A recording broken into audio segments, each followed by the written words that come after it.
Centre 'ਚ minister ਆਪਾਂ ਬਣ ਕੇ ਬੈਠੇ ਹੋਈਏ, ਸੈਂਟਰ ਸਾਡੀ ਦੀ ਪਾਵਰ ਹੋਵੇ, ਐਨਡੀਏ ਦਾ ਅਸੀਂ ਹਿੱਸਾ ਹੋਈਏ, ਅਸੀਂ ਉੱਥੇ ਬੈਠ ਕੇ ਜੇ ਹੱਲ ਨਹੀਂ ਕਰਦੇ ਇਟ ਮੀਨਸ ਕਿ ਪੰਜਾਬ ਦੇ ਹਿੱਤਾਂ ਨੂੰ ਅਸੀਂ ਇਗਨੋਰ ਰੱਖਿਆ ਜੀ। ਹੁਣ ਲੋਕਾਂ ਨੂੰ ਇਹ ਰੋਸ ਹੈ ਕਿ ਆਪਣੀਆਂ ਤੇ ਮਿਨਿਸਟਰੀਆਂ ਵੀ ਤੁਸੀਂ ਲੈ ਲਈਆਂ, ਆਪਣੀਆਂ ਤਾਕਤਾਂ ਵੀ ਲੈ ਲਈਆਂ, ਆਪਣਾ ਬਿਜ਼ਨਸ ਵੀ ਵਧਾ ਲਿਆ, ਤੇ ਪੰਜਾਬ ਨੂੰ ਕੀ ਲੈ ਕੇ ਦਿੱਤਾ? ਕੁਛ ਨਹੀਂ, ਖਾਲੀ ਪੀਪਾ। ਸ਼੍ਰੀ ਅਕਾਲ ਤਖਤ ਸਾਹਿਬ ਉਹਦੀ ਸਰਵਉੱਚਤਾ ਨੂੰ ਜੇ ਢਾਹ ਲੱਗੀ ਹੈ, ਮਰਿਆਦਾ ਨੂੰ ਢਾਹ ਲੱਗੀ ਹੈ, ਤੇ ਲੋਕ ਇਹਨਾਂ ਨੂੰ ਦੋਸ਼ੀ ਕਹਿੰਦੇ ਆ। ਕਿਉਂ? ਉਹ ਇਸ ਲਈ ਦੋਸ਼ੀ ਕਹਿੰਦੇ ਆ ਕਿ ਤੁਸੀਂ ਦਖਲਅੰਦਾਜ਼ੀ ਦੇ ਕੇ ਜੇ ਉੱਥੇ ਜਥੇਦਾਰ ਲਾਏ ਕੋਈ ਆਪਣੀ ਸਿਫਾਰਿਸ਼ ਤੇ ਲਾਉਂਦੇ ਹੋ, ਆਪਣੇ ਅਨੁਸਾਰ ਵਰਤੇ ਹੈ। ਹੋ ਸਕਦਾ ਬਹੁਤਾ ਨਾ ਵਰਤੇ ਹੋਣ। ਤੇ ਇੱਕ ਵਾਰੀ ਐਗਜ਼ਾਮਪਲ ਆ ਗਈ ਕਿ ਜਦੋਂ ਗਿਆਨੀ ਗੁਰਬਚਨ ਸਿੰਘ ਜੀ ਨੂੰ ਲੈ ਕੇ ਪੰਜ ਸਿੰਘ ਸਾਹਿਬਾਂ ਨੂੰ ਘਰ ਬੁਲਾ ਕੇ ਤੇ ਰਾਮ ਰਹੀਮ ਨੂੰ ਮਾਫ ਕਰਾਇਆ, ਉਹ ਵੱਡਾ ਲੋਕਾਂ ਦੇ ਉੱਤੇ ਦਰਦ ਹੈ। ਰਹੀਆਂ ਦਾ ਖਾਸ ਕਰਕੇ ਪੰਜਾਬੀਆਂ ਦਾ ਇੱਕ ਆਰੋਪ ਹੈ, ਕਹਿੰਦੇ ਕਿ ਆਵਾਜ਼ ਉਠਾਈ ਬੀਬੀ ਜੀ ਨੇ ਪਾਰਟੀ ਦੇ ਨਾਲ ਰਲ ਕੇ, ਦਾਗੀ ਵੀ ਤੁਸੀਂ ਕਹਾਏਗੇ ਜਾਂ ਆਰਐਸਐਸ ਤੇ ਜਾਂ ਬੀਜੇਪੀ ਦੇ ਵੀ ਪਿੱਠੂ ਤੁਸੀਂ ਲੋਕਾਂ ਨੂੰ ਵੱਲੋਂ ਕਿਹਾ ਗਿਆ। ਤੁਸੀਂ ਲੇਟ ਹੋ ਗਏ ਹੋ, ਇਲੈਕਸ਼ਨ ਤੋਂ ਪਹਿਲਾਂ ਉਠਾਉਂਦੇ ਆਵਾਜ਼ ਪੰਜਾਬ ਦੀ ਨਹਾਰ ਕੁਝ ਹੋਰ ਹੋਣੀ ਸੀ, ਸਰਕਾਰਾਂ ਕੁਝ ਹੋਰ ਹੋਣੀਆਂ ਸੀ। ਜਦੋਂ ਬੰਦਾ ਪਾਰਟੀ 'ਚ ਹੁੰਦਾ ਹੈ ਉਹਨੂੰ ਹੋਰ ਕੁਝ ਦਿਸਦਾ ਨਹੀਂ ਕਿ ਮੈਂ ਕਿਸੇ ਦੂਜੀ ਪਾਰਟੀ ਵਿੱਚ ਜਾਵਾਂ ਜਾਂ ਦੂਜਿਆਂ ਦੀ ਕੋਈ ਮੈਂ ਇੰਪੋਰਟੈਂਸ ਬਣਾਵਾਂ। ਬਿਲਕੁਲ। ਉਹਦੇ ਮਨ 'ਚ ਇੱਕ ਹੁੰਦਾ ਹੈ ਕਿ ਮੇਰੀ ਪਾਰਟੀ 'ਚ ਜੇ ਗਲਤੀਆਂ ਹੋ ਰਹੀਆਂ ਤੇ ਪਹਿਲਾਂ ਅੰਦਰ ਵੜ ਕੇ ਅਸੀਂ ਡਿਸਕਸ ਕਰ ਲਈਏ ਜੀ, ਇਹਨਾਂ ਨੂੰ ਅੰਦਰ ਵੜ ਕੇ ਠੀਕ ਕਰ ਲਈਏ। ਜੇ ਕਿਸੇ ਤਰੀਕੇ ਨਾਲ ਠੀਕ ਹੋ ਜਾਣ ਤੇ ਸਾਡਾ ਮਸਲਾ ਹੱਲ ਹੁੰਦਾ ਹੈ। ਮੇਰੇ ਦਿਮਾਗ 'ਚ ਇੱਕਦਮ ਆਈ ਕਿ ਜੇ ਸੁਖਬੀਰ ਬਾਹਰ ਨਿਕਲਣਗੇ ਤਾਂ ਪ੍ਰੈਸ ਨੇ ਇੱਕਦਮ ਗੱਲ ਚੁੱਕ ਲੈਣੀ। ਤੇ 17 ਦੇ ਵਿੱਚ ਜਦੋਂ ਇਹ ਸਾਰਾ ਕੁਝ ਕੀਤਾ, ਮੈਨੂੰ ਅੱਜ ਤੱਕ ਵੀ ਡਾਕਟਰ ਜਨਾਲਾ ਸਾਹਿਬ ਛੋਟੀ ਭੈਣ ਸਾਰਾ ਤੇਰਾ ਕਸੂਰ ਹੈ। ਮੈਂ ਕਿਹਾ ਮੇਰਾ ਕੀ ਕਸੂਰ ਹੋ ਗਿਆ? ਕਹਿੰਦੇ ਨਾ ਜੱਫਾ ਮਾਰ ਕੇ ਬਿਠਾਉਂਦੀ ਤੇ ਨਾ ਇਹ ਮੁੜ ਕੇ ਪ੍ਰਧਾਨਗੀ ਲੈਂਦਾ। ਕਹਿੰਦੇ ਤੂੰ ਕਿਹਾ ਬੈਠ ਥੱਲੇ ਆਰਾਮ ਨਾਲ, ਤੂੰ ਹੀ ਪ੍ਰਧਾਨ ਸਾਡਾ। ਮੈਂ ਕਿਹਾ ਮੈਂ ਤੇ ਇਸ ਕਰਕੇ ਸੋਚਿਆ ਵੀ ਬਾਹਰ ਨਾ ਜਲੂਸ ਨਿਕਲੇ ਸਾਡਾ। ਹਰ ਬੰਦਾ ਪਾਰਟੀ ਦਾ ਜਿਹੜਾ ਸੱਚੀ ਗੱਲ ਹੈ ਜੀ, ਹਮਦਰਦੀ ਵਾਲਾ ਬੰਦਾ ਆਪਣੀ ਪਾਰਟੀ ਨੂੰ ਖਰਾਬ ਨਹੀਂ ਕਰ ਲੂਗਾ। ਸੁਖਬੀਰ ਬਾਦਲ ਤੇ ਪ੍ਰਕਾਸ਼ ਸਿੰਘ ਬਾਦਲ ਦੇ ਵਿੱਚ ਕਿੰਨਾ ਕੁ ਅੰਤਰ ਸੀ? ਜੇ ਉਸ ਬਾਦਲ ਸਾਹਿਬ ਹੁੰਦੇ ਤੇ ਇਹਦਾ ਪਾਰਟੀ ਵੈਲਫੇਅਰ ਹੋਣੀ ਸੀ। ਮੇਰੇ ਖਿਆਲ ਜੇ ਸਰਦਾਰ ਪ੍ਰਕਾਸ਼ ਸਿੰਘ ਬਾਦਲ ਹੁੰਦੇ ਨਾ ਜੀ, ਜੇ ਆਖਰੀ ਸਮੇਂ ਦੀ 12 ਤੋਂ 17 ਦੀ ਕਮਾਂਡ ਵਿੱਚ ਇਹ ਬਹੁਤਾ ਦਖਲਅੰਦਾਜ਼ੀ ਨਾ ਕਰਦੇ ਤੇ ਇਹ ਭਾਣੇ ਵੀ ਨਹੀਂ ਸੀ ਵਰਤਣੀ। ਪਾਰਟੀ ਕੀ ਕਰੇਗੀ? ਕਮਾਂਡ ਹੀ ਸਾਰੀ ਇੱਕ ਪਰਿਵਾਰ 'ਚ ਆ ਗਈ ਤਾਂ ਫਿਰ ਤੇਰੇ ਮੇਰੇ ਵਰਗੇ ਨੂੰ ਤਾਂ ਡਰਦੇ ਹੀ ਰਹਿਣਾ ਵੀ ਅਸੀਂ ਹੁਣ ਵਿੱਚ ਕੀ ਕਰ ਸਕਦੇ। ਜੇ ਉਧਰ ਸਸਤਾ ਵਿੱਚ ਉਧਰ ਭੇਜਣਾ, ਮੇਰੇ ਵਰਗੀ ਤੇ ਚਲੋ ਮੈਨੂੰ ਇੱਕ ਵਾਰੀ ਲਾ ਕੇ ਸਾਲ ਬਾਅਦ ਫਿਰ 15 ਸਾਲਾਂ ਬਾਅਦ ਲਾਤਾ, ਫਿਰ ਤੀਜੀ ਵਾਰ ਲਾਤਾ, ਮੈਨੂੰ ਤੇ ਕਦੀ ਇਹਨਾਂ ਨੇ ਸਾਲ ਤੋਂ ਬਾਅਦ ਦਿੱਤਾ ਹੀ ਨਹੀਂ। ਉਧਰੋਂ ਵਿਕਰਮ ਮਜੀਠੀਏ ਨਾਲ ਸਾਂਝ ਪਾਲੀ ਡਿੰਪੇ ਨਾਲ ਸ਼ਰੇਆਮ ਉਹਨੂੰ ਵੋਟ ਪਾਈ। ਅੰਦਰੋਂ ਅੰਦਰ ਮੈਚ ਖੇਡੇਗੇ। ਮੈਚ ਸ਼ੁਰੂ ਤੋਂ ਹੀ ਖੇਡਦੇ ਆ ਜੀ। ਇਹਨਾਂ ਨੂੰ ਚਾਹੀਦਾ ਸਿਰਫ 2 MP ਜਿੱਤਣੇ। ਇੱਕ ਸੁਖਬੀਰ ਦਾ ਜਿੱਤਣਾ ਜ਼ਰੂਰੀ ਸੀ ਫਿਰੋਜ਼ਪੁਰ ਤੋਂ, ਇੱਕ ਜਿੱਤਣਾ ਬਠਿੰਡੇ ਤੋਂ। ਜੇ ਜਗੀਰ ਕੌਰ ਜਿੱਤ ਜਾਏ ਤੇ ਉਹਦੇ ਦੇ ਮਨ 'ਚ ਇੱਕ ਡਰ ਸੀ ਕਿ ਜਦੋਂ ਮੋਦੀ ਸਾਹਿਬ ਇੱਥੇ ਆਏ ਸੀਗੇ ਉਹ ਇਹਦੇ ਤੋਂ ਹੀ ਈਰਖਾ ਖਾ ਗਈ ਕਿ ਬੀਬੀ ਜਗੀਰ ਕੌਰ ਨੂੰ ਇੰਨੀ ਇੰਪੋਰਟੈਂਸ ਉਹਨਾਂ ਨੇ ਕਿਉਂ ਦਿੱਤੀ ਕਿ ਇਹਨਾਂ ਨਾਲ ਹੀ ਗੱਲ ਕੀਤੀ, ਮੇਰੇ ਨਾਲ ਗੱਲ ਨਹੀਂ ਕੀਤੀ। ਜੈਲਸ ਫੀਲ ਕਰਦੀ। ਬਸ ਇੱਥੇ ਤੁਸੀਂ ਦੇਖ ਲਓ, ਇੱਕ ਲੇਡੀ ਉਹ ਇਹ ਸੋਚਦੀ ਕਿ ਲੇਡੀ ਪੰਜਾਬ 'ਚ ਇੱਕੋ ਦਾ ਨਾਂ ਚੱਲੇ, ਉਹ ਕੇਵਲ ਹਰਸਿਮਰਤ ਦਾ। ਨੰਨੀ ਸ਼ਾਹ ਵੀ ਚਲਾਉਂਦੇ ਸੀ, ਕਿੱਥੇ ਗਈ ਉਹ ਨੰਨੀ ਸ਼ਾਹ? ਤੇ ਜੀ ਦੇਖੋ, ਜੇ ਕੋਈ ਪੌਦੇ ਲਵਾਏ ਉੱਥੇ ਤੇ SCPC ਵੱਲੋਂ ਵੀ ਖਰਚ ਕਰਤਾ, ਦੂਜਿਆਂ ਨੇ ਵੀ ਕਰਤਾ, ਕਿਹੜਾ ਘਰੋਂ ਕਿਸੇ ਨੇ ਕੀਤਾ ਹੁੰਦਾ। ਤੁਹਾਨੂੰ ਬਾਹਰਲੇ ਸਿੱਖ ਮੇਰੇ ਕੋਲ ਆਉਂਦੇ ਆ ਤੇ ਉਹ ਕਹਿੰਦੇ ਆ ਕਿ ਸ਼੍ਰੋਮਣੀ ਕਮੇਟੀ 'ਚ ਬਾਦਲ ਦੀ ਦਖਲਅੰਦਾਜ਼ੀ ਬਹੁਤ ਹੈ। ਬਿਲਕੁਲ ਹੈਗੀ। ਮੈਂ ਕਿਹਾ ਵੀ ਮੈਂ ਵੀ ਕਹਿੰਨੀ ਹੈਗੀ, ਮੈਂ ਨਹੀਂ ਚੱਲਦੀ, ਤੁਸੀਂ ਮੈਨੂੰ ਲਾਉਂਦੇ ਨਹੀਂ, ਬਦਲ ਦਿੰਦੇ ਹੋ ਝੱਟ। ਜਿਹੜੇ ਚੱਲਦੇ ਆ, ਹੁਣ ਲੌਂਗੋਵਾਲ ਸਾਹਿਬ ਨੂੰ ਵਿਚਾਰੇ 4 ਸਾਲ ਲਾਈ ਰੱਖਿਆ, ਜਿਹੜਾ ਹੁਣ ਧਾਮੀ ਹੈ ਕਠਪੁਤਲੀ ਬਣ ਕੇ ਲੱਗਾ ਰਿਹਾ, ਜ਼ੀਰੋ ਹੋ ਕੇ ਬੈਠਾ ਹੈ। ਇੱਕ ਨਵੀਂ ਪਾਰਟੀ ਜਿਹੜੀ ਉੱਠੀ ਉਹਨੂੰ ਚੱਕੇ ਤੇ ਬਣਾ ਦਿੱਤਾ। ਅੱਜ ਮੇਰਾ ਖਿਆਲ ਹੈ ਉਹ ਹੱਥਾਂ ਦੇ ਉੱਤੇ ਚੱਕ ਵੱਢਦੇ ਆ ਇਸ ਕਰਕੇ ਕਿ ਵੱਡੀ ਗਲਤੀ ਹੋ ਗਈ ਕਿ ਕਰਪਸ਼ਨ, ਨਸ਼ੇ, ਜਿਨ੍ਹਾਂ ਗੱਲਾਂ ਕਰਕੇ ਨਾ ਰੌਲਾ ਪਾਇਆ ਸੀਗਾ ਨਾ ਤੇ ਉਹ ਕੰਟਰੋਲ ਹੋਏ, ਸਗੋਂ ਅੱਗੇ ਕੋਈ 10 ਗੁਣਾ ਵੱਧ ਗਏ। ਅੱਜ ਦੇਖੋ ਦਿਖਾਵਾ ਇਹ ਹੋ ਰਿਹਾ, ਜੰਗ ਨਸ਼ੇ ਵਿਰੁੱਧ ਕੀ, ਯੁੱਧ ਨਸ਼ੇ ਵਿਰੁੱਧ, ਤੇ ਘਰ ਕੇ ਢਾਏ ਜਾ ਰਹੇ। ਜਿਹੜਾ ਕੋਈ ਬੰਦਾ ਛੋਟਾ ਮੋਟਾ ਮੁੰਡਾ ਕੋਈ ਖਾਂਦਾ ਹੋਏਗਾ ਲਿਆ ਕੇ ਉਹ, ਤੇ ਉਹਨਾਂ ਨੇ ਘਰ ਵਿਚਾਰਿਆਂ ਨੇ ਸ਼ਾਮਲਾਟ ਜਗ੍ਹਾ 'ਚ ਬਣਾਇਆ ਹੋਵੇ, ਉਹਦੇ ਮਾਂ ਪਿਓ ਨਾਲ ਖਰੇ ਕਿੰਨਾ ਕਿ ਕਿਤੇ ਪੁੱਤਰ ਤੋਂ ਦੁਖੀ, ਤੇ ਇੱਕ ਉਹਨਾਂ ਨੇ ਕੰਜੂਸੀਆਂ ਕਰ ਦਿਹਾੜੀਆਂ ਕਰ ਕਰਕੇ ਘਰ ਬਣਾਏ ਜਿਹੜੇ ਉਹ ਢਾਈ ਜਾਂਦੇ ਆ, ਦੋਹਰੀ ਮਾਰਦੇ ਇਸ ਵੇਲੇ ਥੱਲੇ ਆਏ। ਜਿਹੜੇ ਤਸਕਰ ਹੈ, ਜਿਹੜੇ ਵੱਡੇ ਹੈ, ਜਿਹੜੇ ਇੱਥੇ ਸਪਲਾਇਰ ਹੈ, ਉਹਨਾਂ ਦਾ ਕਿਸੇ ਦੇ ਘਰ ਨੂੰ ਹੱਥ ਨਹੀਂ ਪੈ ਰਿਹਾ। ਅਸੀਂ ਨਹੀਂ ਚਾਹੁੰਦੇ ਇਹੋ ਜਿਹੇ ਲੋਕ ਆਣ, ਔਰ ਉਹ ਚਾਹੁੰਦੇ ਆ ਕਿ ਬਾਦਲ ਤੋਂ ਸਿਵਾਏ ਅਕਾਲੀ ਦਲ ਬਣੇ। ਅਕਾਲੀ ਦਲ ਹੋਣਾ ਚਾਹੀਦਾ, ਲੇਕਿਨ ਬਾਦਲ ਪਰਿਵਾਰ ਦਾ ਵਿੱਚ ਸ਼ਮੂਲੀਅਤ ਨਹੀਂ ਹੋਣੀ ਚਾਹੀਦੀ। ਸ਼੍ਰੋਮਣੀ ਅਕਾਲੀ ਦਲ ਜੋ ਸੁਖਬੀਰ ਬਾਦਲ ਚਲਾ ਰਿਹਾ ਉਹ ਡਰਾਮਾ ਪੂਰਾ ਰਚ ਰਹੇ ਨੇ, ਡਰਾਮਾ ਪੂਰਾ ਹੋ ਰਿਹਾ। ਲੋਕੀ NRI ਬਹੁਤ ਤੰਗ ਨੇ ਇਹਨਾਂ ਤੋਂ, ਕਿਉਂਕਿ SCPC ਦੇ ਵਿੱਚ ਵੀ ਇੱਕ ਸਮਾਨ ਮਚਿਆ ਹੋਇਆ ਹੈ। ਉਸ ਤੋਂ ਬਾਅਦ ਸ਼੍ਰੋਮਣੀ ਅਕਾਲੀ ਦਲ, ਲੋਕੀ ਸੱਜੋ ਪੰਜ ਦੇ ਵਿੱਚ ਪਏ ਹੋਏ ਨੇ। ਲੋਕੀ ਕਿੱਧਰ ਜਾਣ, ਤੁਹਾਡੇ ਐਲਾਨ ਜਾਂ ਉਧਰ ਜਾਣ। ਜਗੀਰ ਕੌਰ ਇਹ ਸ਼ਰੇਆਮ ਮੈਂ ਕਹਿ ਸਕਦੀ ਹਾਂ ਕਿ ਮੇਰੀ ਕੋਈ ਕੁਰਸੀ ਦੀ ਲਾਲਸਾ ਨਹੀਂ। ਕੌਮ ਚਾਹੇਗੀ ਤੇ ਸੇਵਾ ਕਰਾਂਗੇ, ਕੌਮ ਨਹੀਂ ਚਾਹੇਗੀ ਤੇ ਅਸੀਂ ਵੈਸੇ ਹੀ ਪਾਰਟੀ ਨੂੰ ਮਜ਼ਬੂਤ ਕਰਾਂਗੇ। ਮੈਂ ਤਾਂ ਪਹਿਲਾਂ ਵੀ ਇਹੀ ਕਰਦੀ ਰਹੀ। 2027 ਦੇ ਵਿੱਚ ਸੁਖਬੀਰ ਬਾਦਲ ਨੂੰ ਕਿੱਥੇ ਦੇਖਦੇ ਹੋ? ਨਹੀਂ ਸੋਚੇ ਵੀ ਦੌੜ ਨਹੀਂ। ਦੇ ਵਿੱਚ ਦੇਖੋ ਉਹ ਮੈਨੇਜਮੈਂਟ ਕਰਨ ਚ ਬੜਾ ਐਕਸਪਰਟ ਹੈ, ਪੈਸਾ ਲਾਉਣ ਚ ਬੜਾ ਐਕਸਪਰਟ ਹੈ, ਮੈਨੂਪੂਲੇਸ਼ਨ ਬਹੁਤ ਕਰ ਸਕਦਾ ਹੈ। ਇਹ ਸ਼ੁਰੂ ਤੋਂ ਕਹਿੰਦੇ ਤੁਸੀਂ? ਸ਼ੁਰੂ ਤੋਂ ਹੀ ਜੀ। ਉਹ ਇੱਕ ਬਿਜ਼ਨਸਮੈਨ ਬੜਾ ਜਿਹਨੂੰ ਵੱਧ ਤੋਂ ਵੱਧ ਬਿਜ਼ਨਸ ਕੋਈ ਤਕੜਾ ਕਹਿ ਸਕਦੇ ਆ, ਉਹ ਆਪਣਾ ਚੰਗਾ ਬਿਜ਼ਨਸ ਕਰ ਸਕਦਾ ਹੈ। ਆਮ ਆਦਮੀ ਪਾਰਟੀ ਨੂੰ 2027 ਚ ਕਿਸ ਤਰ੍ਹਾਂ ਦੇਖਦੇ ਹੋ ਤੁਸੀਂ? ਮੈਨੂੰ ਲੱਗਦਾ ਜਿਸ ਤਰ੍ਹਾਂ ਦੀਆਂ ਇਹਨਾਂ ਦੀਆਂ ਹਰਕਤਾਂ ਨੇ, ਜਿੱਦਾਂ ਦੀਆਂ ਇਹਨਾਂ ਦੀਆਂ ਅੱਜ ਕਾਰਵਾਈਆਂ ਚੱਲਦੀਆਂ, ਰੌਲਾ ਜ਼ਿਆਦਾ ਹੈ। ਲੇਕਿਨ ਜੋ ਅੱਜ ਪੰਜਾਬ ਦੇ ਹਾਲਾਤ ਬਣੇ ਆ ਇੰਨੇ ਬਦਤਰ ਹੋ ਚੁੱਕੇ ਆ ਕਿ ਕੋਈ, ਮੈਨੂੰ ਨਹੀਂ ਲੱਗਦਾ ਕਿ ਲੋਕੀ ਇਹਨਾਂ ਨੂੰ ਮੁੜ ਕੇ ਮੂੰਹ ਲਾਣ। NRI ਬਾਹਰੋਂ ਆਉਂਦੇ ਸੀ, ਕੁਝ ਬਦਲਾਅ ਦੇਖਣਾ ਚਾਹੁੰਦੇ ਸੀ, ਕਹਿੰਦੇ ਸੀ ਅਸੀਂ ਬਦਲਾਅ ਲੈ ਕੇ ਆਵਾਂਗੇ। ਬਦਲਾਅ ਕੀ ਹੋਣਾ ਜੀ, ਸਗਰ ਰਹਿੰਦਾ ਵੀ ਤਬਾਹ ਹੋ ਗਿਆ। ਸਤਿ ਸ਼੍ਰੀ ਅਕਾਲ, ਆਦਾਬ, ਸਲਾਮ। ਤੁਸੀਂ ਦੇਖ ਰਹੇ ਹੋ ਦੇਸ਼ ਵਿਦੇਸ਼ ਦੇ ਮੁੱਦੇ, ਅੱਜ ਵਰਿੰਦਰ ਦੇ ਨਾਲ। ਅੱਜ ਅਸੀਂ ਵਾਸ਼ਿੰਗਟਨ DC ਤੋਂ ਅਸੀਂ ਪਹੁੰਚੇ ਹੋਏ ਹਾਂ। ਅੱਜ ਬੈਠੇ ਹੋਏ ਹਾਂ ਬਿਗਵਾਲ ਦੀ ਧਰਤੀ ਤੇ, ਬਾਬਾ ਪ੍ਰੇਮ ਸਿੰਘ ਮਰਾਲੇ ਵਾਲਿਆਂ ਦੀ ਜਗ੍ਹਾ ਦੇ ਉੱਤੇ। ਅੱਜ ਮੇਰੇ ਨਾਲ ਨੇ ਬੀਬੀ ਜਗੀਰ ਕੌਰ, ਕਿਸੇ ਨਾਮ ਤੇ ਮੁਹਤਾਜ ਨਹੀਂ ਹੈਗੇ, ਮਿਲਾਨੇ ਆ ਕਿਸੇ ਦੇਰੀ ਤੋਂ ਪਹਿਲਾਂ। ਸਭ ਤੋਂ ਪਹਿਲਾਂ ਬੀਬੀ ਜੀ ਤੁਹਾਡਾ ਬਹੁਤ ਬਹੁਤ ਸਵਾਗਤ ਹੈ ਅਮੇਜ਼ਿੰਗ TV ਦੇ। ਮਿਹਰਬਾਨੀ ਜੀ, ਵਾਹਿਗੁਰੂ ਜੀ ਕਾ ਖਾਲਸਾ, ਵਾਹਿਗੁਰੂ ਜੀ ਕੀ ਫਤਿਹ। ਬੀਬੀ ਜੀ, ਪੰਥ ਸਾਰਾ, ਸਿੱਖ ਕੌਮ ਸਾਰੀ ਛੱਚੋ ਪੰਜ ਦੇ ਵਿੱਚ ਪਈ ਹੋਈ ਹੈ ਇਸ ਟਾਈਮ। ਤੁਸੀਂ ਦੇਖ ਰਹੇ ਹੋ ਪਿੱਛੇ ਜੋ ਸੁਖਬੀਰ ਬਾਦਲ ਜੀ ਨੂੰ ਪਹਿਲਾਂ ਉਤਾਰਿਆ ਗਿਆ, ਬੰਦਾ ਉਹੀ ਹੈ, ਨਵੀਂ ਭਰਤੀ ਕੀਤੀ ਗਈ। ਤੁਸੀਂ ਵੀ ਕਰ ਰਹੇ ਹੋ ਭਰਤੀ, ਸੁਖਬੀਰ ਬਾਦਲ ਉੱਥੇ ਸ਼੍ਰੋਮਣੀ ਅਕਾਲੀ ਦਲ ਉਹ ਵੀ ਕਰ ਰਿਹਾ। ਕਿਸ ਤਰ੍ਹਾਂ ਦੇਖਦੇ ਹੋ? ਦੇਖੋ, ਸ਼੍ਰੀ ਅਕਾਲ ਤਖਤ ਸਾਹਿਬ ਸਾਡਾ ਸੁਪਰੀਮ ਸੰਸਥਾ ਹੈ। ਬਿਲਕੁਲ। ਜਿਹਦੀ ਸਰਵਉੱਚਤਾ, ਜਿਹਦੀ ਮਰਿਆਦਾ, ਜਿਹਦਾ ਸਿਧਾਂਤ ਦੁਨੀਆ ਵਿੱਚ ਜਾਣਿਆ ਜਾਂਦਾ ਹੈ ਜੀ। ਔਰ ਜਦੋਂ ਇਹ ਸ਼੍ਰੋਮਣੀ ਅਕਾਲੀ ਦਲ ਬਣਿਆ ਸੀ, ਬਣਿਆ ਹੀ ਉੱਥੇ ਸੀ, ਸਿਰਜਿਆ ਹੀ ਉੱਥੇ ਗਿਆ ਸੀ ਜੀ। ਪਹਿਲਾਂ ਕੌਮ ਨੇ ਜਦੋਜਹਿਦ ਕੀਤੀ ਕਿ ਅੰਗਰੇਜ਼ਾਂ ਕੋਲੋਂ ਕਹਿ ਲਓ, ਉਹਨਾਂ ਦੇ ਪਿੱਠੂ ਮਸੰਦ ਜਿਹੜੇ ਬੈਠੇ ਸੀ, ਉਹਨਾਂ ਕੋਲੋਂ ਗੁਰਦੁਆਰੇ ਆਜ਼ਾਦ ਕਰਾਏ ਤੇ ਸ਼੍ਰੋਮਣੀ ਗੁਰਦੁਆਰਾ ਪ੍ਰਬੰਧਕ ਕਮੇਟੀ ਹੋਣ ਚਾਹੀ। ਬੜੀਆਂ ਕੁਰਬਾਨੀਆਂ ਹੋਈਆਂ। 1 ਮਹੀਨਾ ਬਾਅਦ ਸਿੱਖ ਇੰਨੇ ਸੁਚੇਤ ਸੀ ਕਿ ਉਹਨਾਂ ਨੇ ਮਹਿਸੂਸ ਕੀਤਾ ਕਿ ਸਾਡੇ ਕੋਲ ਇੱਕ ਰਾਜਨੀਤਿਕ ਸ਼ਕਤੀ ਵੀ ਜ਼ਰੂਰ ਹੋਣੀ ਚਾਹੀਦੀ ਹੈ ਤਾਂ ਜੋ ਇਹਦੇ ਦੁਆਲੇ ਵਾਰਡ ਬਣ ਕੇ ਕੰਮ ਕਰ ਸਕੇ। ਮੁੜ ਕੇ ਸਾਡੇ ਗੁਰਦੁਆਰਿਆਂ ਉੱਤੇ ਕੋਈ ਹਮਲੇ ਨਾ ਹੋ ਸਕਣ, ਕਿਉਂਕਿ ਮੁਗਲਾਂ ਨੇ ਹਮਲਾ ਕੀਤੇ, ਅਹਿਮਦ ਸ਼ਾਹ ਅਬਦਾਲੀ ਵਰਗਿਆਂ ਨੇ ਬਹੁਤ ਗੁਰਦੁਆਰਿਆਂ ਦਾ ਨੁਕਸਾਨ ਕੀਤੇ। ਸੋ ਇਹ ਸਾਰੀਆਂ ਚੀਜ਼ਾਂ ਨੂੰ ਦੇਖਦੇ ਹੋਇਆਂ ਇੱਕ ਸੰਸਥਾ ਬਣਾਈ ਰਾਜਨੀਤਿਕ ਤੌਰ ਤੇ, ਸ਼੍ਰੋਮਣੀ ਅਕਾਲੀ ਦਲ। ਬਿਲਕੁਲ। ਉਦੋਂ ਸੀ ਅਕਾਲੀ ਦਲ, ਉਹਦਾ ਨਾਮ ਰੱਖਿਆ ਅਕਾਲੀ। 1990 ਦੀ ਗੱਲ ਕਰ ਰਹੇ? ਇਹ 1920 ਦੀ। 1920 ਦੀ ਪਹਿਲਾਂ ਅਕਾਲੀ ਦਲ ਬਣਾਇਆ ਜੀ। ਉਹ ਫਿਰ ਸੰਸਥਾ ਨੇ ਕੰਮ ਕੀਤਾ। ਚਲੋ ਮੈਂ ਸ਼ਾਰਟ ਹੀ ਕਰਾਂਗੀ। ਬਿਲਕੁਲ। ਕਿ ਸ਼੍ਰੋਮਣੀ ਗੁਰਦੁਆਰਾ ਪ੍ਰਬੰਧਕ ਕਮੇਟੀ ਦੇ ਨਾਲ ਰਲ ਕੇ ਬਹੁਤ ਕੰਮ ਕੀਤਾ, ਧਰਮ ਦੇ ਪ੍ਰਚਾਰ 'ਚ ਕੰਮ ਕੀਤਾ, ਅੰਮ੍ਰਿਤ ਸੰਚਾਰ ਦੀਆਂ ਗੱਲਾਂ ਥਾਂ ਥਾਂ ਤੇ ਕਰਨੀਆਂ। ਇਹਨਾਂ ਨੇ ਆਪਣੀ ਜ਼ਿੰਮੇਵਾਰੀ ਨਿਭਾਈ ਕਿ ਅਸੀਂ ਸਿੱਖਾਂ ਨੂੰ ਅੰਮ੍ਰਿਤਧਾਰੀ ਬਣਾਉਣਾ ਹੈ, ਸਿੱਖਾਂ ਨੂੰ ਧਰਮ ਪ੍ਰਚਾਰ ਨਾਲ ਜੋੜਨਾ ਹੈ, ਗੁਰਬਾਣੀ ਨਾਲ ਜੋੜਨਾ। ਮੇਨ ਮਕਸਦ ਤੇ ਗੁਰਬਾਣੀ ਨਾਲ ਜੋੜਨ ਦਾ ਸੀ। ਬਿਲਕੁਲ।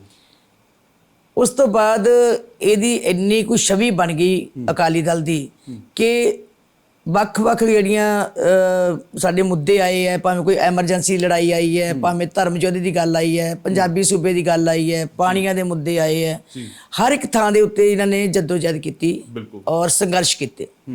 ਕਾਮਯਾਬੀਆਂ ਵੀ ਹੋਈਆਂ, ਪਰ ਬਹੁਤੇ ਸੰਘਰਸ਼ ਜਦੋਂ ਕਮਜ਼ੋਰ ਪੈ ਗਏ, ਜਦੋਂ ਇਹ ਸਾਡੀ ਜਿਹੜੇ ਪੰਜਾਬ ਸੀਗਾ, ਇਹ ਪੰਜਾਬੀ ਸੂਬਾ ਬਣਾਉਣ ਵਾਸਤੇ ਸਾਨੂੰ ਬਹੁਤ ਛੋਟਾ ਪੰਜਾਬੀ ਸੂਬਾ ਬਣ ਗਿਆ।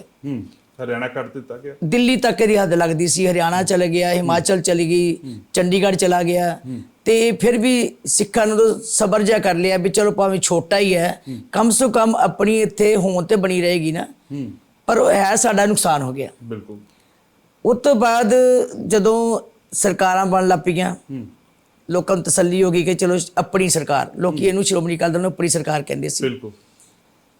5 ਵਾਰੀ ਸਾਡੇ ਮੁੱਖ ਮੰਤਰੀ ਬਣੇ ਸਰਦਾਰ ਪ੍ਰਕਾਸ਼ ਸਿੰਘ ਜੀ ਬਾਦਲ। ਲੋਕਾਂ ਨੇ ਬੜੇ ਵੱਡੇ ਮਾਣ ਦਿੱਤੇ। ਬਿਲਕੁਲ। ਕੰਮ ਵੀ ਬੜੇ ਕੀਤੇ ਜੀ, ਡਿਵੈਲਪਮੈਂਟ ਬੜੀ ਕੀਤੀ। ਬਿਲਕੁਲ। ਪੰਜਾਬ ਦੀ ਨੁਹਾਰ ਬਦਲ ਕੇ ਰੱਖ ਦਿੱਤੀ। ਕੋਈ ਕਮੀ ਨਹੀਂ ਛੱਡੀ, ਕੋਈ ਸਹੂਲਤਾਂ ਦੀ ਕਮੀ ਨਹੀਂ ਛੱਡੀ। ਕੋਈ ਜਿੰਨੀਆਂ ਵੀ ਦੇਣੀਆਂ ਸੀਗੀਆਂ ਲੋਕਾਂ ਨੂੰ, ਗਰੀਬਾਂ ਨੂੰ, ਮਜ਼ਦੂਰਾਂ ਨੂੰ, ਮੁਲਾਜ਼ਮਾਂ ਨੂੰ, ਭਰਤੀ ਵੀ ਕੀਤੇ, ਮੁਲਾਜ਼ਮਤ ਵੀ ਦਿੱਤੀ, ਮਤਲਬ ਕਿਸੇ ਕਿਸਮ ਦੀ ਕਮੀ ਡਿਵੈਲਪਮੈਂਟ ਦੀ ਛੱਡੀ ਨਹੀਂ। ਬਿਲਕੁਲ। ਪਰ ਕਈ ਐਸੇ ਹੁੰਦੇ ਆ ਕਿ ਸ਼੍ਰੋਮਣੀ ਅਕਾਲੀ ਦਲ ਨੂੰ ਅਸੀਂ ਸਾਰੇ ਤੇ ਲੋਕ ਸਾਰੇ ਇੱਕ ਸਿੱਖਾਂ ਦੀ ਜਮਾਤ ਕਹਿੰਦੇ ਆ ਜੀ। ਤੇ ਹੈ ਵੀ ਸਿੱਖਾਂ ਨੇ ਬਣਾਈ ਸੀ ਆਪਣੇ ਵਾਸਤੇ। ਉਹ ਸਮਝਦੇ ਆ ਕਿ ਪੰਥਕ ਜਮਾਤ ਹੈ, ਇਹ ਪੰਥਕ ਜਥੇਬੰਦੀ ਹੈ ਤੇ ਇਹਦਾ ਜ਼ਿਆਦਾ ਜਿਹੜਾ ਧਿਆਨ ਹੈ ਉਹ ਪੰਥ ਦੀਆਂ ਜਿਹੜੀਆਂ ਸਾਡੀਆਂ ਮਰਿਆਦਾ ਹਨ, ਐਕਟੀਵਿਟੀਆਂ ਨੇ ਐਕਟੀਵਿਟੀਜ਼ ਹੈ, ਉਹ ਪੰਥਕ ਹੀ ਹੋਣੀਆਂ ਚਾਹੀਦੀਆਂ। ਬਿਲਕੁਲ। ਸਮਾਂ ਪੈਣ ਦੇ ਨਾਲ ਕੀ ਕੀਤਾ ਕਿ ਸਰਕਾਰ ਦਾ ਜਦੋਂ ਸਾਰਾ ਹੋਲਡ ਬਣ ਗਿਆ 1996-97 ਤੋਂ ਲੈ ਕੇ ਸਰਦਾਰ ਪ੍ਰਕਾਸ਼ ਸਿੰਘ ਬਾਦਲ ਜਿਸ ਤਰ੍ਹਾਂ ਇਕੱਲੇ ਰਹਿ ਗਏ ਇੱਕ ਪਾਸੇ ਲੀਡਰ, ਬਾਕੀ ਵੱਡੇ ਲੀਡਰ ਜਿਹੜੇ ਸੀ ਉਹ ਸਾਰੇ ਦਰਕਿਨਾਰ ਕਰ ਦਿੱਤੇ ਜੀ, ਵੀ ਉਹਨਾਂ ਨੂੰ ਬਰਾਬਰ ਇਹਨਾਂ ਨੇ ਉੱਭਰ ਨਹੀਂ ਦਿੱਤਾ, ਜਿਹਦੇ ਨਾਲ ਸਾਡੀ ਜਿਹੜੀ ਲੀਡਰਸ਼ਿਪ ਸੀ ਉਹ ਕਮਜ਼ੋਰ ਹੋ ਗਈ। ਸੀਨੀਅਰ ਲੀਡਰਸ ਘਰਾਂ 'ਚ ਬੈਠ ਗਏ, ਕੁਝ ਸੀਨੀਅਰ ਲੀਡਰ ਜਿਹੜੇ ਸੀਗੇ ਦੁਨੀਆ ਤੋਂ ਚਲੇ ਗਏ। ਵਜ੍ਹਾ ਕੀ ਸੀ? ਬਚਿਆ ਕੇਵਲ ਬਾਦਲ ਪਰਿਵਾਰ, ਪਰਿਵਾਰਵਾਦ, ਬਚਿਆ ਕੇਵਲ ਪਰਿਵਾਰ, ਮਤਲਬ ਪਰਿਵਾਰ। ਉਹਨਾਂ ਨੇ ਫਿਰ ਮਨਮਾਨੀਆਂ ਕੀਤੀਆਂ ਕਿ ਰਿਸ਼ਤੇਦਾਰਾਂ ਨੂੰ ਟਿਕਟਾਂ ਦੇਤੀਆਂ, ਜੇ ਰਿਸ਼ਤੇਦਾਰ ਵੀ ਬਣ ਗਏ ਨੋ ਪ੍ਰੋਬਲਮ, ਹਰ ਕੋਈ ਆਪਣਾ ਕੰਮ ਕਰੇ। ਬਿਲਕੁਲ। ਮੰਨ ਲਓ ਕਿ ਮਿਨਿਸਟਰ ਬਣਦਾ, ਕੋਈ ਐਮਐਲਏ ਬਣਦਾ, ਆਪਣਾ ਮਹਿਕਮਾ ਸਾਂਭੇ, ਮੈਂ ਐਮਐਲਏ ਬਣਦੀ, ਮੈਂ ਮਿਨਿਸਟਰ ਬਣਦੀ, ਮੈਂ ਆਪਣਾ ਮਹਿਕਮਾ ਸਾਂਭਾ। ਜੀ। ਮੈਂ ਸ਼੍ਰੋਮਣੀ ਕਮੇਟੀ 'ਚ ਗਈ, ਮੈਨੂੰ ਪ੍ਰਧਾਨ ਬਣਾਇਆ, ਮੇਰੀ ਡਿਊਟੀ ਬਣਦੀ ਹੈ ਕਿ ਮੈਂ ਸ਼੍ਰੋਮਣੀ ਕਮੇਟੀ ਨੂੰ ਹੀ ਦੇਖਾਂ ਤੇ ਧਰਮ ਦੇ ਪ੍ਰਚਾਰ ਵਿੱਚ ਵੱਧ ਤੋਂ ਵੱਧ ਰੁਝਾਨ ਆਪਣਾ ਰੱਖਾਂ। ਪਰ ਜਦੋਂ ਇੱਕੋ ਪਰਿਵਾਰ ਨੇ ਸਿਆਸਤ ਦੀ ਤਾਕਤ ਦੇ ਨਾਲ ਸ਼੍ਰੋਮਣੀ ਗੁਰਦੁਆਰਾ ਪ੍ਰਬੰਧਕ ਕਮੇਟੀ ਵਿੱਚ ਵੀ ਦਖਲਅੰਦਾਜ਼ੀ ਸ਼ੁਰੂ ਕਰਤੀ, ਉਹਨੂੰ ਵੀ ਆਪਣੇ ਕਬਜ਼ੇ 'ਚ ਲੈ ਲਿਆ। ਮੈਂਬਰ, ਕਿਉਂਕਿ ਅੱਜ ਤੋਂ 14 ਸਾਲ ਪਹਿਲਾਂ ਦੀ ਚੋਣ ਹੋਈ ਹੈ, ਇਹ 2011 ਚ ਹੋਈ ਸੀ, ਬਿਲਕੁਲ। ਉਹ ਸਾਰੀਆਂ ਟਿਕਟਾਂ ਇਹਨਾਂ ਦੀਆਂ ਦਿੱਤੀਆਂ ਹੋਈਆਂ ਸੀ ਪਰਿਵਾਰ ਨੇ ਨੈਚੁਰਲੀ।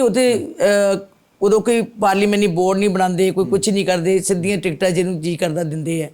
ਉਹ ਫਿਰ ਇੰਨੇ ਕੁ ਬਲਾਈਜ਼ਡ ਹੋਏ ਹੁੰਦੇ ਆ ਮੈਂਬਰ ਕਿ ਅਸੀਂ ਤੇ ਭਾਈ ਮੁੜ ਕੇ ਮੈਂਬਰ ਨਹੀਂ ਬਣਨਾ ਹੁਣ।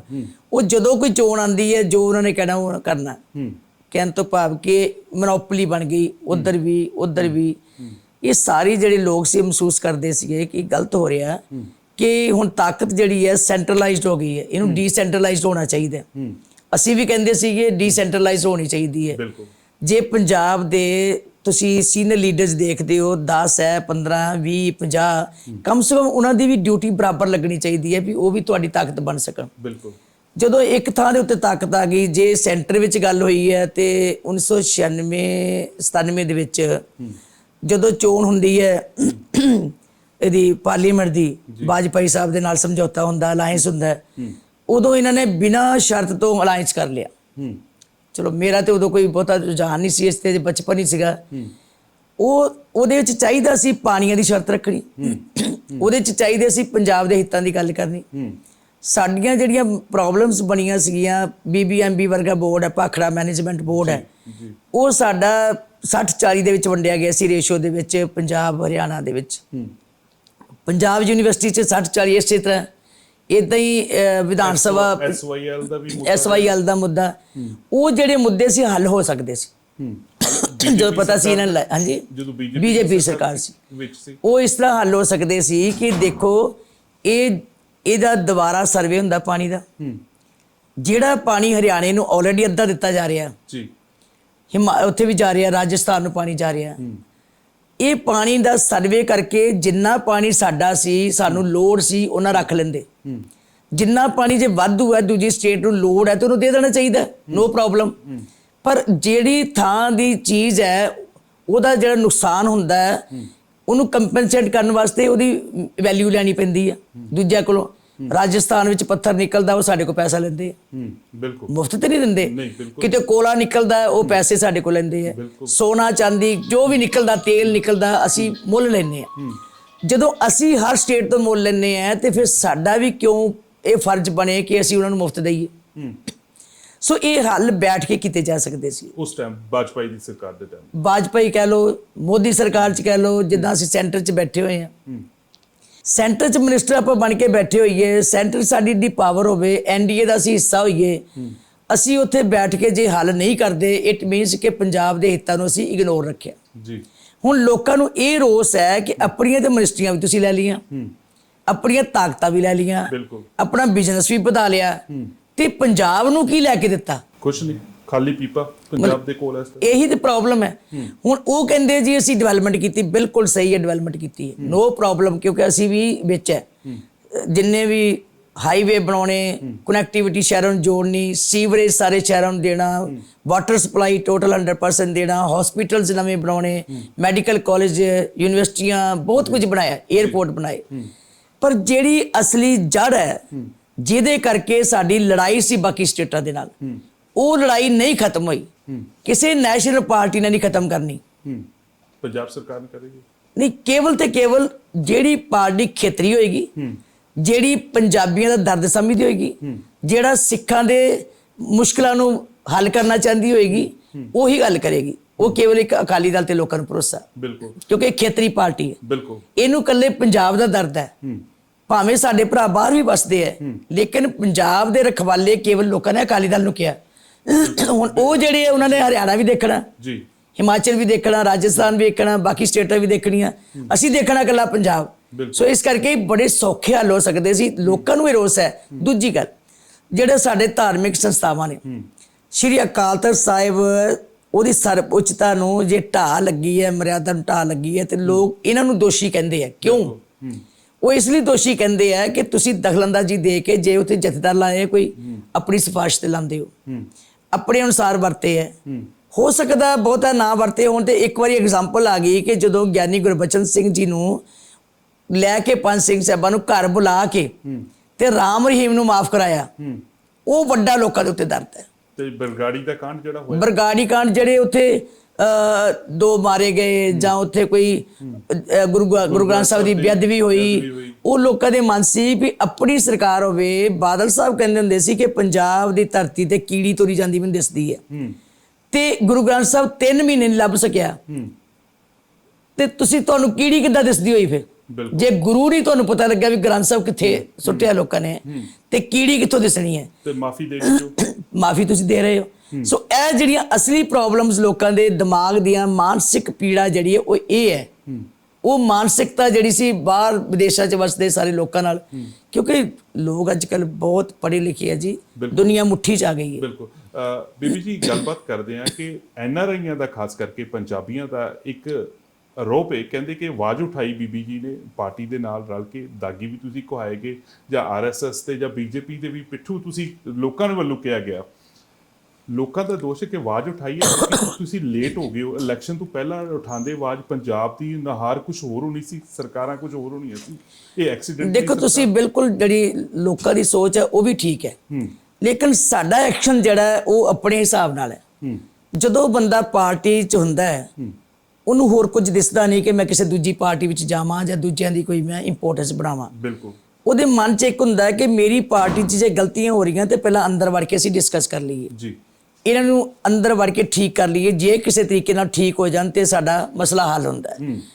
ਦੇਖੋ, ਜਦੋਂ ਇਹ 14-15 'ਚ ਗੱਲ ਹੋਈ ਹੈ, ਤਕਰੀਬਨ ਅੰਦਰ ਇਹ ਆਵਾਜ਼ ਉੱਠ ਪਈ ਸੀ ਜੀ, ਸਾਰਿਆਂ ਨੇ ਉਠਾਈ ਹੈ, ਇਹ 'ਚ ਕੋਈ ਸ਼ੱਕ ਨਹੀਂ। ਪਾਰਟੀ ਦੇ ਅੰਦਰ ਉਹ ਜਿਹੜੀ ਆਵਾਜ਼ ਉੱਠੀ, ਤਾਈਓ ਕਰਕੇ ਤੇ 17 ਵਿੱਚ ਜਦੋਂ ਅਸੀਂ ਕੇਵਲ 15 ਜਿੱਤੇ ਹੈ, ਉਸ ਵੇਲੇ ਸਾਰੇ ਜਿਹੜੇ ਲੀਡਰ ਸੀ, ਸਾਡੀ ਕੋਰ ਕਮੇਟੀ 'ਚ ਗੱਲ ਹੋਈ ਹੈ, ਉੱਥੇ ਢੀਂਡਸਾ ਸਾਹਿਬ, ਬ੍ਰਹਮਪੁਰਾ ਸਾਹਿਬ, ਅਜਨਾਲਾ ਸਾਹਿਬ, ਸੇਖਮਾ ਸਾਹਿਬ, ਜਿਹੜੇ ਸਾਰੇ ਪੁਰਾਣੇ ਲੀਡਰ ਸੀ, ਕੋਰ ਕਮੇਟੀ 'ਚ ਬੈਠੇ, ਉਹਨਾਂ ਨੇ ਕਿਹਾ ਕਿ ਪ੍ਰਧਾਨ ਜੀ ਇੱਕ ਵਾਰੀ ਇਸ ਤਰ੍ਹਾਂ ਕਰੋ ਕਿ ਵੱਡੇ ਬਾਦਲ ਸਾਹਿਬ ਨੂੰ ਵਾਗਡੋਰ ਦੇ ਦਿਓ ਮੁੜ ਕੇ ਪ੍ਰਧਾਨਗੀ ਦੀ, ਤੇ ਪਾਰਟੀ ਵੀ ਖਤਮ ਹੋ ਰਹੀ ਹੈ, ਤੇ ਦੂਜੀ ਲੋਕਾਂ 'ਚ ਰੋਹ ਬੜਾ ਹੈ, ਤੇ ਅਸੀਂ ਕਿਸੇ ਤਰੀਕੇ ਦੇ ਨਾਲ ਲੋਕਾਂ 'ਚ ਜਾਣ ਜੋਗੇ ਹੋ ਜਾਈਏ। ਤੁਸੀਂ ਇੱਕ ਵਾਰੀ ਪ੍ਰਧਾਨਗੀ ਤੋਂ ਨੈਤਿਕਤਾ ਦੇ ਆਧਾਰ ਦੇ ਉੱਤੇ ਅਸਤੀਫਾ ਦੇ ਦਿਓ ਕਿ ਤੁਸੀਂ ਗਲਤੀਆਂ ਕੀਤੀਆਂ, ਕਰਵਾਈਆਂ, ਬਿਲਕੁਲ, ਜਾਂ ਕੋਈ ਤੁਸੀਂ ਕਿਸੇ ਹੋਰ ਨੂੰ ਮੌਕਾ ਦੇ ਦਿਓ ਤਾਂ ਜੋ ਲੋਕਾਂ ਦੇ ਮਨ ਸ਼ਾਂਤ ਹੋ ਜਾਣ। ਉਦੋਂ ਕਹਿੰਦੇ ਸੀ ਉਹਨਾਂ ਦਾ ਬਿਆਨ, ਉਹ ਕਹਿੰਦੇ ਜੀ ਇਹ ਤਾਂ ਹੋ ਹੀ ਨਹੀਂ ਸਕਦਾ, ਪ੍ਰਧਾਨਗੀ ਤੇ ਉਹ ਆਪਣੇ ਬਾਪ ਨੂੰ ਨਹੀਂ ਸੀ ਦੇ ਕੇ ਰਾਜੀ। ਸੁਖਬੀਰ ਬਾਦਲ, ਸਰਦਾਰ ਪ੍ਰਕਾਸ਼ ਸਿੰਘ ਬਾਦਲ ਨੂੰ ਅਸੀਂ ਕਿਹਾ ਉਹਨਾਂ ਨੂੰ ਦੇ ਦਿਓ ਤੇ ਤੁਸੀਂ ਭਾਵੇਂ ਸਰਕਾਰ ਚਲਾਈ ਜਾਓ। ਪਰ ਗੱਲ ਇਹ ਹੈਗੀ ਹੈ ਕਿ ਬਾਦਲ ਸਾਹਿਬ ਥੋੜਾ ਜਿਹਾ ਲੋਕਾਂ ਵਿੱਚ ਪ੍ਰਵਾਨਿਤ ਨੇ, ਇਹਨੂੰ ਲੋਕੀ ਪੰਥਕ ਚਿਹਰਾ ਮਾੜਾ ਜਿਹਾ ਮੰਨ ਲੈਂਦੇ ਆ ਵੀ ਬਜ਼ੁਰਗ ਹੈ, ਇਹ ਮੱਠਾ ਲੋਕਾਂ ਨੂੰ ਸਮਝਾ ਵੀ ਲੈਂਦੇ, ਨਾਲ ਵੀ ਲਾ ਲੈਣਗੇ। ਉਹ ਉਹਨਾਂ ਨੂੰ ਦੇਖ ਰਿਹਾ ਜੀ, ਉੱਠ ਕੇ ਚੱਲ ਪਏ। ਮੈਂ ਸੀਗਾ, ਉੱਠ ਕੇ ਉਹਨਾਂ ਨੂੰ ਜੱਫਾ ਮਾਰ ਕੇ ਬਿਠਾਇਆ ਸੁਖਬੀਰ ਨੂੰ। ਹਾਂਜੀ, ਬਾਹਰ ਪ੍ਰੈਸ ਬੜੀ ਬੈਠੀ ਸੀ, ਬਾਹਰ ਲੋਕ ਬੈਠੇ ਸੀ। ਮੇਰੇ ਦਿਮਾਗ 'ਚ ਇੱਕਦਮ ਆਈ ਕਿ ਜੇ ਸੁਖਬੀਰ ਬਾਹਰ ਨਿਕਲਣਗੇ ਤਾਂ ਪ੍ਰੈਸ ਨੇ ਇੱਕਦਮ ਗੱਲ ਚੁੱਕ ਲੈਣੀ। ਤੇ 17 ਦੇ ਵਿੱਚ ਜਦੋਂ ਇਹ ਸਾਰਾ ਕੁਝ ਕੀਤਾ, ਮੈਨੂੰ ਅੱਜ ਤੱਕ ਵੀ ਡਾਕਟਰ ਜਨਾਲਾ ਸਾਹਿਬ, ਛੋਟੀ ਭੈਣ ਸਾਰਾ ਤੇਰਾ ਕਸੂਰ ਹੈ, ਮੈਂ ਕਿਹਾ ਮੇਰਾ ਕੀ ਕਸੂਰ ਹੋ ਗਿਆ? ਕਹਿੰਦੇ ਨਾ ਜੱਫਾ ਮਾਰ ਕੇ ਬਿਠਾਉਂਦੀ ਤੇ ਨਾ ਇਹ ਮੁੜ ਕੇ ਪ੍ਰਧਾਨਗੀ ਲੈਂਦਾ। ਕਹਿੰਦੇ ਤੂੰ ਕਿਹਾ ਬੈਠ ਥੱਲੇ ਆਰਾਮ ਨਾਲ, ਤੂੰ ਹੀ ਹੈ ਪ੍ਰਧਾਨ ਸਾਡਾ। ਮੈਂ ਕਿਹਾ ਮੈਂ ਤੇ ਇਸ ਕਰਕੇ ਸੋਚਿਆ ਵੀ ਬਾਹਰ ਨਾ ਜਲੂਸ ਨਿਕਲੇ ਸਾਡਾ। ਬਿਲਕੁਲ ਹਰ ਬੰਦਾ ਪਾਰਟੀ ਦਾ ਜਿਹੜਾ ਸੱਚੀ ਗੱਲ ਹੈ ਜੀ, ਹਮਦਰਦੀ ਵਾਲਾ ਬੰਦਾ ਆਪਣੀ ਪਾਰਟੀ ਨੂੰ ਖਰਾਬ ਨਹੀਂ ਕਰਨ ਦਿੰਦਾ। ਨਿਕਲ ਗਿਆ, ਨਹੀਂ ਮੰਨੇ ਉਹਨਾਂ ਨੇ ਜਿੰਨਾ ਕਿਹਾ ਸੀ ਉਹਨੂੰ ਪਾਰਟੀ ਚੋਂ ਬਾਹਰ ਕੱਢ ਦਿੱਤਾ। ਬਿਲਕੁਲ। ਬੀਬੀ ਜੀ, ਸੁਖਬੀਰ ਬਾਦਲ ਤੇ ਪ੍ਰਕਾਸ਼ ਸਿੰਘ ਬਾਦਲ ਦੇ ਵਿੱਚ ਕਿੰਨਾ ਕੁ ਅੰਤਰ ਸੀ? ਜੇ ਉਸ ਬਾਦਲ ਸਾਹਿਬ ਹੁੰਦੇ ਤੇ ਇਹਦਾ ਪਾਰਟੀ ਵੇਰੁਖੇਰੂ ਹੋਣੀ ਸੀ? ਮੇਰੇ ਖਿਆਲ ਜੇ ਸਰਦਾਰ ਪ੍ਰਕਾਸ਼ ਸਿੰਘ ਬਾਦਲ ਹੁੰਦੇ ਨਾ ਜੀ, ਜੇ ਆਖਰੀ ਸਮੇਂ ਦੀ 12 ਤੋਂ 17 ਦੀ ਕਮਾਂਡ ਵਿੱਚ ਇਹ ਬਹੁਤਾ ਦਖਲਅੰਦਾਜ਼ੀ ਨਾ ਕਰਦੇ ਤੇ ਇਹ ਭਾਣੇ ਵੀ ਨਹੀਂ ਸੀ ਵਰਤਣੀ। ਮੈਂ ਤੁਹਾਨੂੰ ਸੱਚੀ ਦੱਸਦਾ, ਰੱਖਦੇ ਸੀ ਉਹ ਸਾਰਿਆਂ ਨੂੰ, ਉਹ ਜੋੜ ਕੇ ਵੀ ਰੱਖਦੇ ਸੀ ਔਰ ਉਹ ਬੜਾ ਸੀਰੀਅਸ ਰਹਿੰਦੇ ਸੀਗੇ। ਉਹ ਛੇਤੀ ਕਿਤੇ ਗਲਤ ਕੰਮ ਦਾ ਹਾਂ ਨਹੀਂ ਸੀ ਕਰਦੇ। ਅੱਜ ਜਿਸ ਤਰ੍ਹਾਂ ਡੀਜੀਪੀ ਸੈਣੀ ਦੀ ਗੱਲ ਆਉਂਦੀ ਹੈ, ਹੋਮ ਮਿਨਿਸਟਰ ਇਹ ਬਣੇ ਸੀਗੇ ਬਿਲਕੁਲ ਸੁਖਬੀਰ ਜੀ, ਡਿਪਟੀ ਸੀਐਮ ਬਣ ਗਏ। ਉਹਦੇ ਤਹਿਤ ਜਿਹੜੀਆਂ ਗਲਤੀਆਂ ਹੋਈਆਂ। ਦੂਜੀ ਗੱਲ, ਜਿਹੜਾ ਇਹਦਾ ਰਿਸ਼ਤੇਦਾਰ ਹੈ ਬਿਕਰਮ ਮਜੀਠੀਆ, ਬਿਲਕੁਲ ਸਾਰੀ ਪਾਵਰ ਇਹਦੀ ਜਿਹੜੀ ਸੀ ਉਹ ਬਿਕਰਮ ਮਜੀਠੀਆ ਵਰਤਦਾ ਸੀ। ਜਿੰਨੇ ਆਈਐਸ, ਜਿੰਨੇ ਪੀਸੀਐਸ, ਜਿੰਨੇ ਆਈਪੀਐਸ ਅਫਸਰ ਸੀਗੇ, ਡਾਇਰੈਕਟ ਇਹਨਾਂ ਨਾਲ ਲਿੰਕ ਸੀ, ਇਹੀ ਲਾਉਂਦੇ ਸੀ। ਇੱਥੋਂ ਤੱਕ ਕਿ ਐਸਐਚਓ ਵਗੈਰਾ ਵੀ ਲਾਉਣੇ, ਡੀਐਸਪੀ ਵਗੈਰਾ, ਐਸਡੀਐਮ, ਤਹਿਸੀਲਦਾਰ, ਸਭ ਉਹਦੀ ਕਲਮ ਨਾਲ। ਸਰਦਾਰ ਪ੍ਰਕਾਸ਼ ਸਿੰਘ ਬਾਦਲ ਪਰੇਸ਼ਾਨ ਰਹੇ ਹੈ। ਉਹ ਕੇਵਲ ਮੀਟਿੰਗਾਂ ਤੱਕ ਰਹਿੰਦੇ ਸੀ, ਜਾਂ ਜਿੱਥੇ ਉਹਨਾਂ ਦਾ ਜ਼ਿਆਦਾ ਸਾਡੇ ਵਰਗਿਆਂ ਨਾਲ ਲਿੰਕ ਸੀਗੇ ਉੱਥੇ ਜਾਣਾ, ਰੈਲੀ 'ਚ ਜਾਣਾ, ਲੋਕੀ ਪ੍ਰਵਾਨ ਕਰਦੇ ਸੀ ਉਹਨਾਂ ਨੂੰ। ਸਾਨੂੰ ਇਸ ਤਰ੍ਹਾਂ ਲੱਗਦਾ ਕਿ ਇਹਨਾਂ ਦੀ ਜਿਹੜੀ ਜਦੋਂ ਆਈ ਨਾ ਜੀ ਹਰਸਿਮਰਤ ਬਾਦਲ ਸਾਡੀ ਮਿਨਿਸਟਰ ਬਣ ਗਈ ਸੈਂਟਰ ਵਿੱਚ, ਪਹਿਲਾਂ ਪਰਿਵਾਰ ਦੇ ਵਿੱਚ ਵੀ ਸੀ ਵੀ ਬੀਬੀ ਸੁਰਿੰਦਰ ਕੌਰ ਬਾਦਲ ਕਦੀ ਨਹੀਂ ਸੀ ਚਾਹੁੰਦੀ ਕਿ ਐਮਪੀ ਦੀ ਚੋਣ ਲੜੇ। ਸਰਦਾਰ ਪ੍ਰਕਾਸ਼ ਸਿੰਘ ਬਾਦਲ ਵੀ ਨਹੀਂ ਸੀ ਚਾਹੁੰਦੇ ਵੀ ਐਮਪੀ ਚੋਣ ਲੜੇ। ਸੁਖਬੀਰ ਸਿੰਘ ਬਾਦਲ ਵੀ ਨਹੀਂ ਸੀ ਪਹਿਲਾਂ ਚਾਹੁੰਦਾ ਕਿ ਐਮਪੀ ਚੋਣ ਲੜੇ। ਇਹ ਸਰ ਚੜ ਕੇ ਐਮਪੀ ਚੋਣ ਲੜੀ, ਖੁਦ ਆਪ ਲੜੇ। ਜਦੋਂ ਪਰਿਵਾਰ ਦੇ ਵਿੱਚ ਜੀ ਤੁਸੀਂ ਗੂਠਾ ਦੇ ਦੇਣਾ ਗਲ ਵਿੱਚ, ਫਿਰ ਉੱਥੇ ਜਦੋਂ ਮਿਨਿਸਟਰ ਬਣਾਉਣ ਵਾਸਤੇ ਗੂਠਾ ਦੇ ਕੇ ਬਾਦਲ ਸਾਹਿਬ ਦੇ ਗਲ ਵਿੱਚ, ਇਹ ਸੀਨੀਅਰ ਬੰਦੇ ਛੱਡੋ, ਅਜਨਾਲਾ ਸਾਹਿਬ ਉੱਥੇ ਸੀ, ਬ੍ਰਹਮਪੁਰਾ ਸਾਹਿਬ ਉੱਥੇ ਸੀ, ਢੀਂਡਸਾ ਸਾਹਿਬ ਉੱਥੇ ਸੀ, ਭੁੰਦੜ ਸਾਹਿਬ ਉੱਥੇ ਸੀ, ਸਾਰੇ ਸੀਨੀਅਰ ਛੱਡ ਕੇ ਇਹ ਨਵੀਂ ਬਣੀ ਐਮਪੀ ਇਹਨੂੰ ਸੀਐਮ ਉੱਥੇ ਬਣਾਈ, ਮਿਨਿਸਟਰ ਬਣਾਈ। ਹੁਣ ਜਦੋਂ ਇੱਕ ਘਰ 'ਚ ਸੀਐਮ ਵੀ ਹੋਵੇ, ਡਿਪਟੀ ਸੀਐਮ ਵੀ ਹੋਵੇ, ਸੈਂਟਰ ਦੀ ਵਜ਼ੀਰ ਵੀ ਹੋਵੇ, ਇੱਥੇ ਵੀ ਵਜ਼ੀਰ ਹੋਣ, ਰਿਸ਼ਤੇਦਾਰ ਵੀ ਵਜ਼ੀਰ ਹੋਣ, 5-6 ਜੀ ਮਿਨਿਸਟਰੀਆਂ ਵਿੱਚ ਹੀ ਹੋਣ, ਤੇ ਪਬਲਿਕ ਕੀ ਕਰੇਗੀ ਜੀ? ਬਿਲਕੁਲ, ਪਾਰਟੀ ਕੀ ਕਰੇਗੀ? ਕਮਾਂਡ ਹੀ ਸਾਰੀ ਇੱਕ ਪਰਿਵਾਰ 'ਚ ਆ ਗਈ, ਤਾਂ ਫਿਰ ਤੇਰੇ ਮੇਰੇ ਵਰਗੇ ਨੇ ਤਾਂ ਡਰਦੇ ਹੀ ਰਹਿਣਾ ਵੀ ਅਸੀਂ ਹੁਣ ਵਿੱਚ ਕੀ ਕਰ ਸਕਦੇ। ਜੇ ਉਧਰ ਸੰਸਥਾ ਵਿੱਚ ਉਧਰ ਭੇਜਣਾ, ਮੇਰੇ ਵਰਗੀ ਤੇ ਚਲੋ ਮੈਨੂੰ ਇੱਕ ਵਾਰੀ ਲਾ ਕੇ ਸਾਲ ਬਾਅਦ, ਫਿਰ 15 ਸਾਲਾਂ ਬਾਅਦ ਲਾਤਾ, ਫਿਰ ਤੀਜੀ ਵਾਰ ਲਾਤਾ। ਮੈਨੂੰ ਤੇ ਕਦੀ ਇਹਨਾਂ ਨੇ ਸਾਲ ਤੋਂ ਬਾਅਦ ਦਿੱਤਾ ਹੀ ਨਹੀਂ, ਕਿਉਂਕਿ ਮੈਂ ਆਪਣੇ ਆਪ ਕੰਮ ਕਰਦੀ ਹਾਂ ਉੱਥੇ। ਤੁਹਾਨੂੰ ਲੱਗਦਾ ਸੀ ਤੁਹਾਨੂੰ ਕਿ ਆਵਾਜ਼ ਪਹਿਲਾਂ ਉਠਾਣੀ ਚਾਹੀਦੀ ਸੀ ਇਲੈਕਸ਼ਨ ਤੋਂ? ਨਹੀਂ, ਮੈਂ ਆਵਾਜ਼ ਉਠਾਉਂਦੀ ਸੀ, ਮੈਂ ਕਦੀ ਨਹੀਂ, ਮੈਂ ਬਾਹਰ ਵੀ ਕਦੀ ਇਹਨਾਂ ਦੀ ਇਦਾਂ ਨਹੀਂ ਸੀ ਕਹਿੰਦੀ ਕਿ ਇਹ ਸਹੀ ਹੈ, ਕਹਿੰਦੇ ਸੀ ਅਸੀਂ ਗਲਤ ਹੈ। ਪਰ ਗੱਲ ਇਸ ਤਰ੍ਹਾਂ ਕਿ ਜਦੋਂ 17 ਤੋਂ ਬਾਅਦ ਫਿਰ 19 ਤੱਕ ਵੀ ਫਿਰ ਕਹਿੰਦੇ ਸੀ ਦੇਖ ਲਓ, ਅਗਲੀ ਦੇਖ ਲਈਏ ਖਰੇ ਲੋਕੀ ਠੀਕ ਹੀ ਹੋ ਜਾਣਗੇ। 22 ਵਿੱਚ ਆ ਕੇ ਫਿਰ ਜਦੋਂ ਬਿਲਕੁਲ ਹੀ ਮਾਰ ਖਾਧੀ ਸਾਰਿਆਂ ਨੇ, 19 ਵਿੱਚ ਤੁਸੀਂ ਇਹ ਦੇਖੋ ਜਦੋਂ ਸਾਥੀਆਂ ਨੂੰ ਮਾਰਨ ਲੱਗ ਜਾਣ, ਮੈਨੂੰ ਐਮਪੀ ਦੀ ਚੋਣ ਜ਼ਬਰਦਸਤੀ ਲੜਾਈ ਖਡੂਰ ਸਾਹਿਬ ਭੇਜਤਾ, ਮੈਂ ਚਲ ਗਈ। ਪਾਰਟੀ ਦਾ ਹੁਕਮ ਮੰਨਣਾ ਪੈਣਾ ਸੀ। ਉਧਰੋਂ ਵਿਕਰਮ ਮਜੀਠੀਏ ਨਾਲ ਸਾਂਝ ਪਾ ਲਈ, ਡਿੰਪੇ ਨਾਲ ਸ਼ਰੇਆਮ ਉਹਨੂੰ ਵੋਟ ਪਾਈ। ਅੰਦਰੋਂ ਅੰਦਰ ਮੈਚ ਖੇਡੇ ਗਏ। ਮੈਚ ਸ਼ੁਰੂ ਤੋਂ ਹੀ ਖੇਡਦੇ ਆ ਜੀ। ਇਹਨਾਂ ਨੂੰ ਚਾਹੀਦਾ ਸਿਰਫ 2 ਐਮਪੀ ਜਿੱਤਣੇ। ਇੱਕ ਸੁਬੀਰ ਦਾ ਜਿੱਤਣਾ ਜ਼ਰੂਰੀ ਸੀ ਫਿਰੋਜ਼ਪੁਰ ਤੋਂ, ਇੱਕ ਜਿੱਤਣਾ ਬਠਿੰਡੇ ਤੋਂ। ਜੇ ਜਗੀਰ ਕੌਰ ਜਿੱਤ ਜਾਏ ਤੇ ਉਹਦੇ ਦੇ ਮਨ 'ਚ ਇੱਕ ਡਰ ਸੀ ਕਿ ਜਦੋਂ ਮੋਦੀ ਸਾਹਿਬ ਇੱਥੇ ਆਏ ਸੀਗੇ, ਮੋਦੀ ਸਾਹਿਬ ਪਹਿਲਾਂ ਵੀ ਜਦੋਂ ਸਟੇਜਾਂ ਤੇ ਆਉਂਦੇ ਸੀ ਨਾ ਜੀ, ਮੈਂ ਉਹ ਜਦੋਂ ਉਹ ਪ੍ਰਧਾਨ ਹੁੰਦੇ ਸੀ, ਪ੍ਰਭਾਰੀ ਹੁੰਦੇ ਸੀਗੇ ਪੰਜਾਬ ਦੇ, ਉਦੋਂ ਮੈਂ 2000 ਦੇ ਵਿੱਚ ਜਦੋਂ ਬਣੀ ਹੈ ਪ੍ਰਧਾਨ ਸ਼੍ਰੋਮਣੀ ਕਮੇਟੀ, ਉਦੋਂ ਤੋਂ ਲੈ ਕੇ ਉਹ ਮੇਰੇ ਵਾਕਫ ਸੀ। ਐਕਚੁਅਲੀ ਵਾਕਫ ਮੀਨਸ ਕਿ ਮੇਰੇ ਚਿਹਰੇ ਤੋਂ ਵਾਕਫ, ਮੇਰੇ ਸਟੇਟਸ ਤੋਂ ਵਾਕਫ, किरदार तो। और जिथे कितने मिलते सी, बीबी जी कैसे हैं आप, हमारे पास आते नहीं हैं। मैं कहा मेरे को ज़रूरत नहीं पड़ती, मैं भी कहना मेरे को तो कोई काम ही नहीं है। अच्छा चलो, इन्हां दे मन च आ गई कि इत्थे 550 साल जो मनाया ਤੇ ਉਹ ਪ੍ਰਧਾਨ ਮੰਤਰੀ ਜੀ ਆਏ ਤੇ ਉਹ ਮੇਰੇ ਨਾਲ ਚਲੋ ਸਤਿਕਾਰ ਦੇ ਨਾਲ ਮੈਂ ਸਾਰਾ ਇਤਿਹਾਸ ਦੱਸਣਾ ਸੀਗਾ, ਮੇਰੀ ਡਿਊਟੀ ਲੱਗੀ ਸੀ। ਮੈਂ ਉੱਥੇ ਮੈਂ ਸਾਰਾ ਇਤਿਹਾਸ ਦੱਸ ਰਹੀ ਸੀ ਵੀ ਗੁਰੂ ਨਾਨਕ ਸਾਹਿਬ ਜੀ ਇੱਥੇ ਕਦੋਂ ਆਏ, ਕਿਸ ਤਰ੍ਹਾਂ ਆਏ, ਕੀ ਕੀਤਾ, ਇੱਥੇ ਉਦਾਸੀਆਂ ਸ਼ੁਰੂ ਕੀਤੀਆਂ, ਇੱਥੇ ਵਿਆਹ ਹੋਇਆ, ਸਾਰਾ ਇਤਿਹਾਸ। ਉਹ ਜਦੋਂ ਨਾਲ ਚੱਲ ਰਹੀ ਸੀ ਹਰਸਿਮਰਤ, ਲੋ ਇਹਦੇ ਤੋਂ ਹੀ ਈਰਖਾ ਆ ਗਈ ਕਿ ਬੀਬੀ ਜਗੀਰ ਕੌਰ ਨੂੰ ਇੰਨੀ ਇੰਪੋਰਟੈਂਸ ਉਹਨਾਂ ਨੇ ਕਿਉਂ ਦਿੱਤੀ ਕਿ ਇਹਨਾਂ ਨਾਲ ਹੀ ਗੱਲ ਕੀਤੀ, ਮੇਰੇ ਨਾਲ ਗੱਲ ਨਹੀਂ ਕੀਤੀ। ਜੈਲਸ ਫੀਲ ਕਰਦੀ ਹੈ ਬਸ ਇੱਥੇ ਤੁਸੀਂ ਦੇਖ ਬਾਦਲ ਲਓ ਪਰਿਵਾਰ। ਇੱਕ ਲੇਡੀ, ਉਹ ਇਹ ਸੋਚਦੀ ਕਿ ਲੇਡੀ ਪੰਜਾਬ 'ਚ ਇੱਕੋ ਦਾ ਨਾਂ ਚੱਲੇ, ਉਹ ਕੇਵਲ ਹਰਸਿਮਰਤ ਦਾ। ਨੰਨੀ ਸ਼ਾਹ ਵੀ ਚਲਾਉਂਦੇ ਸੀ, ਕਿੱਥੇ ਗਈ ਉਹ? ਉਹ ਨੰਨੀ ਸ਼ਾਹ ਤੇ ਜੀ ਦੇਖੋ, ਜੇ ਕੋਈ ਪੌਦੇ ਲਾਏ ਉੱਥੇ ਤੇ ਐਸਸੀਪੀਸੀ ਵੱਲੋਂ ਵੀ ਖਰਚ ਕਰਤਾ, ਦੂਜਿਆਂ ਨੇ ਵੀ ਕਰਤਾ, ਕਿਹੜਾ ਘਰੋਂ ਕਿਸੇ ਨੇ ਕੀਤਾ ਹੁੰਦਾ ਹੈ। ਪੈਸੇ ਦਾ ਦੁਰਉਪਯੋਗ ਕੀਤਾ। ਦੁਰਉਪਯੋਗ ਕੁਦਰਤੀ ਹੈ ਜੀ, ਨਾ ਆਪਣਾ ਵਰਤਣਾ ਤੇ ਪੈਸਾ ਉਧਰ ਲੱਗ ਜਾਣਾ। ਬਿਲਕੁਲ। ਸੋ ਉਹ ਜਿਹੜੀਆਂ ਚੀਜ਼ਾਂ ਸੀ ਇਹਦੇ ਮਾਸਿਵ, ਜੇ ਬੀਬੀ ਜਿੱਤ ਗਈ ਐਮਪੀ, ਸ਼ਾਇਦ ਇਹਨੂੰ ਕਿਤੇ ਮੰਤਰੀ ਨਾ ਬਣਾ ਦੇ। ਪਾਰਟੀ ਜਿੰਨ ਚਿਰ ਪਾਰਟੀ ਨਾ ਕਵੇ ਉਨ ਚਿਰ ਮੰਤਰੀ ਥੋੜਾ ਉੱਥੇ ਬਣ ਜਾਂਦਾ ਹੈ। ਬਿਲਕੁਲ। ਜੇ ਰਖੜਾ ਸਾਹਿਬ ਉੱਤੇ ਖੜੇ ਕੀਤੇ ਤੇ ਕੈਪਟਨ ਅਮਰਿੰਦਰ ਨਾਲ ਇਹਨਾਂ ਨੇ ਕਰ ਲਈ ਵੀ ਬਠਿੰਡੇ ਤੂੰ ਸਾਡੀ ਮਦਦ ਕਰ, ਇੱਥੇ ਤੈਨੂੰ ਜਿਤਾਨੇ ਆ। ਉਹਨੂੰ ਹਰਾਤਾ ਵਿਚਾਰੇ ਨੂੰ। 2027 ਦੇ ਵਿੱਚ ਸੁਖਬੀਰ ਬਾਦਲ ਨੂੰ ਕਿੱਥੇ ਦੇਖਦੇ ਹੋ ਤੁਸੀਂ? ਅਕਾਲੀ ਦਲ ਨੂੰ ਨਹੀਂ? ਦੇਖੋ ਜੀ, ਇੱਕ ਮੈਂ ਤੁਹਾਨੂੰ ਦੱਸਾਂ ਜੀ ਗੱਲ, ਪਤਾ ਨਹੀਂ ਉਹ ਕੀ ਸੁਪਨਾ ਲੈ ਕੇ ਚੱਲਿਆ। ਜਦੋਂ ਸ਼੍ਰੀ ਅਕਾਲ ਤਖ਼ਤ ਸਾਹਿਬ ਦੇ ਉੱਤੇ 22 ਦੇ ਵਿੱਚ ਇੱਕ ਸਰਵੇ ਆਇਆ ਸੀਗਾ ਝੁੰਦਾ ਕਮੇਟੀ ਦਾ, ਬਿਲਕੁਲ, ਉਹਦੇ ਵਿੱਚ 15-16 ਪੁਆਇੰਟ ਸੀ, ਅਸੀਂ ਕੋਰ ਕਮੇਟੀ 'ਚ ਡਿਸਕਸ ਕੀਤੇ। ਕਿਉਂਕਿ ਅਸੀਂ ਇਹਨੂੰ ਕਿਹਾ ਸੀ ਵੀ ਨੈਤਿਕਤਾ ਦੇ ਆਧਾਰ ਤੇ ਅਸਤੀਫਾ ਦੇ ਦਿਓ, ਲੋਕ ਸਾਡੇ ਤੇ ਬਹੁਤ, ਮੈਂ ਤਾਂ ਇੱਥੋਂ ਤੱਕ ਸ਼ਬਦ ਕਹਿ ਦਿੱਤਾ ਕਿ ਬਾਦਲ ਸਾਹਿਬ ਲੋਕੀ ਸਾਡੇ ਨਾਲ ਨਫ਼ਰਤ ਕਰਨ ਲੱਗ ਪਏ ਤੁਹਾਡੇ ਨਾਂ ਨੂੰ। ਬਿਲਕੁਲ ਸਹੀ ਗੱਲ। ਨਫ਼ਰਤ ਕਰਦੇ, ਬਾਦਲ ਪਰਿਵਾਰ ਨਾਲ ਵਿਰੋਧ ਤਾਂ ਨਹੀਂ ਕਰ ਰਹੇ, ਨਫ਼ਰਤ ਕਰਦੇ। ਬਸ ਉਸ ਗੱਲ ਦਾ ਵੀ ਗੁੱਸਾ ਕੀਤਾ ਇਹਨਾਂ ਨੇ ਕਿ ਬੀਬੀ ਸਾਨੂੰ ਕਹਿੰਦੀ ਨਫ਼ਰਤ ਕਰਦੇ ਤੁਹਾਨੂੰ। ਉਹ ਕਹਿੰਦੇ ਆ ਤੁਹਾਨੂੰ ਬਾਹਰਲੇ ਸਿੱਖ ਮੇਰੇ ਕੋਲ ਆਉਂਦੇ ਆ ਤੇ ਉਹ ਕਹਿੰਦੇ ਆ ਕਿ ਸ਼੍ਰੋਮਣੀ ਕਮੇਟੀ 'ਚ ਬਾਦਲ ਦੀ ਦਖਲਅੰਦਾਜ਼ੀ ਬਹੁਤ ਹੈ। ਬਿਲਕੁਲ ਹੈਗੀ। ਮੈਂ ਕਿਹਾ ਵੀ ਮੈਂ ਵੀ ਕਹਿੰਨੀ ਹੈਗੀ, ਮੈਂ ਨਹੀਂ ਚੱਲਦੀ, ਤੁਸੀਂ ਮੈਨੂੰ ਲਾਉਂਦੇ ਨਹੀਂ, ਬਦਲ ਦਿੰਦੇ ਹੋ ਝੱਟ। ਬਿਲਕੁਲ। ਜਿਹੜੇ ਚੱਲਦੇ ਆ, ਹੁਣ ਲੌਂਗੋਵਾਲ ਸਾਹਿਬ ਨੂੰ ਵਿਚਾਰੇ 4 ਸਾਲ ਲਾਈ ਰੱਖਿਆ, ਜਿਹੜਾ ਹੁਣ ਧਾਮੀ ਹੈ ਕਠਪੁਤਲੀ ਬਣ ਕੇ ਲੱਗਾ ਰਿਹਾ, ਜ਼ੀਰੋ ਹੋ ਕੇ ਬੈਠਾ ਹੈ ਆਪ ਵੀ। ਸਾਰੇ ਸਿਧਾਂਤ ਵੀ ਉਹਨੇ ਨੁਕਸਾਨ ਕਰ ਦਿੱਤੇ, ਸਾਰੇ ਪਰੰਪਰਾਵਾਂ ਮਰਿਆਦਾ ਵੀ ਖਤਮ ਕਰ ਦਿੱਤੀਆਂ। ਤੇ ਇੱਕ ਜਿਹੜਾ ਸ਼੍ਰੋਮਣੀ ਕਮੇਟੀ ਦਾ ਪ੍ਰਧਾਨ ਹੈ ਨਾ ਜੀ, ਉਹ ਅਕਾਲੀ ਦਲ ਵੀ ਬਚਾ ਸਕਦਾ, ਸ਼੍ਰੀ ਅਕਾਲ ਤਖ਼ਤ ਸਾਹਿਬ ਦੀ ਸਰਵਉੱਚਤਾ ਵੀ ਰੱਖ ਸਕਦਾ ਹੈ ਤੇ ਸ਼੍ਰੋਮਣੀ ਕਮੇਟੀ ਨੂੰ ਤੁੱਕੇ ਵਾਂਗ ਚਲਾ ਸਕਦਾ ਹੈ, ਪਰ ਇਹ ਚੱਲਣ ਨਹੀਂ ਦਿੰਦੇ। ਜਿਹੜਾ ਪ੍ਰਧਾਨ ਰਾਤੋਂ ਰਾਤ ਇਹਨਾਂ ਨੇ ਬਦਲ ਦਿੱਤਾ, ਸਿੱਖ ਕੌਮ ਦੇ ਉੱਤੇ ਇੱਕ ਪ੍ਰਧਾਨ ਬਿਠਾਤਾ ਰਾਤ ਨੂੰ 3 ਵਜੇ, ਕਿਸ ਤਰ੍ਹਾਂ ਦੇਖਦੇ ਹੋ? ਜਥੇਦਾਰ ਸ਼੍ਰੀ ਅਕਾਲ ਤਖ਼ਤ ਸਾਹਿਬ। ਬਿਲਕੁਲ। ਦੇਖੋ, ਅਫਸੋਸ ਹੀ ਇਸ ਗੱਲ ਦਾ ਹੈ ਕਿ ਸੰਸਥਾ ਇੰਨੀ ਕਮਜ਼ੋਰ ਹੋ ਗਈ ਕਿ ਪਹਿਲਾਂ ਧਾਮੀ ਕੋਲੋਂ ਅਸਤੀਫਾ ਦਵਾਇਆ, ਕਮੇਟੀ ਜਿੱਦਾਂ ਕਿਸੇ ਤਰੀਕੇ ਨਾਲ ਤਾਰਪੀਡੋ ਕਰ ਦਿੱਤੀ ਜਾਵੇ। ਜਿਹੜੀ ਅਕਾਲ ਤਖ਼ਤ ਸਾਹਿਬ ਤੇ ਅਸੀਂ ਗਏ ਇਸ ਲਈ ਸੀ ਵੀ ਅਕਾਲੀ ਦਲ ਤਕੜਾ ਹੋ ਜੇ। ਉਹਨਾਂ ਇੱਕ ਕਮੇਟੀ ਬਣਾਤੀ, ਕਮੇਟੀ 7 ਮੈਂਬਰੀ ਬਣ ਗਈ। 7 ਮੈਂਬਰੀ ਕਮੇਟੀ 'ਚ 2 ਇਹਨਾਂ ਨੇ ਜਾਣ ਕੇ ਅਸਤੀਫੇ ਦਵਾਏ ਕਿ ਕਿਸੇ ਤਰੀਕੇ ਨਾਲ ਕਮੇਟੀ ਦੀ ਹੋਂਦ ਖਤਮ ਹੋਵੇ। ਪਰ 5 ਮੈਂਬਰ ਜਿਹੜੇ ਸੀ ਇੰਨੇ ਕੁ ਸਟਰੋਂਗ ਬਣ ਗਏ ਸਾਡੇ, ਅਸੀਂ ਕਹਿ ਕੇ ਸਾਰੇ ਕੌਮ ਨੇ ਕਿ ਤੁਸੀਂ ਤੇ ਜਾਓ ਉੱਥੇ, ਤੁਸੀਂ ਕੰਮ ਸ਼ੁਰੂ ਕਰੋ, ਕਰਨ ਲੱਗ ਪਏ। ਇਹਨਾਂ ਨੇ ਪਹਿਲਾਂ ਤੇ ਉਹ ਨਹੀਂ ਮੰਨੀ, ਭਰਤੀ ਕੋਈ ਨਹੀਂ ਕੀਤੀ ਗਈ। ਕਾਪੀ ਛਪਾ ਕੇ ਮੇਰੇ ਹਲਕੇ 'ਚ 200 ਕਾਪੀ ਭੇਜਤੀ, ਛਪੇ ਨਾ ਛਪੇ ਮੈਨੂੰ ਡੈਲੀਗੇਟ ਬਣਾ ਲਿਆ। ਤੁਹਾਨੂੰ ਭੇਜਤੀਆਂ 50 ਕਾਪੀਆਂ, ਤੁਹਾਨੂੰ ਡੈਲੀਗੇਟ ਬਣਾ ਲਿਆ।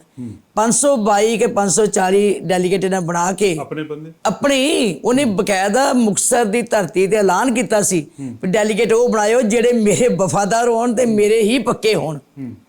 ਹੈਰਾਨੀ ਦੀ ਗੱਲ ਵੇਖੋ ਤੁਸੀਂ, ਉਹਦੇ 'ਚ ਉਹਨਾਂ ਨੇ ਬਣਾ ਕੇ ਤੇ ਉੱਥੇ ਜਾ ਕੇ 1 ਮਹੀਨੇ ਦੇ ਵਿੱਚ ਹੀ ਸਾਰਾ ਪ੍ਰੋਸੀਜਰ ਕੰਪਲੀਟ ਕਰਕੇ ਤੇ ਉੱਥੇ ਪ੍ਰਧਾਨ ਬਣ ਗਿਆ ਆਪੇ ਹੀ, ਆਪਣੇ ਆਪ ਹੀ। ਆਪੇ ਮੈਂ ਰੱਜੀ ਪੁੱਜੀ, ਆਪੇ ਮੇਰੇ ਬੱਚੇ 'ਚ ਆਪਣੇ ਆਪ ਜਕਾਰੇ ਬੁਲਾ ਦੇ, ਜਕਾਰੇ ਬੁਲਾ ਕੇ।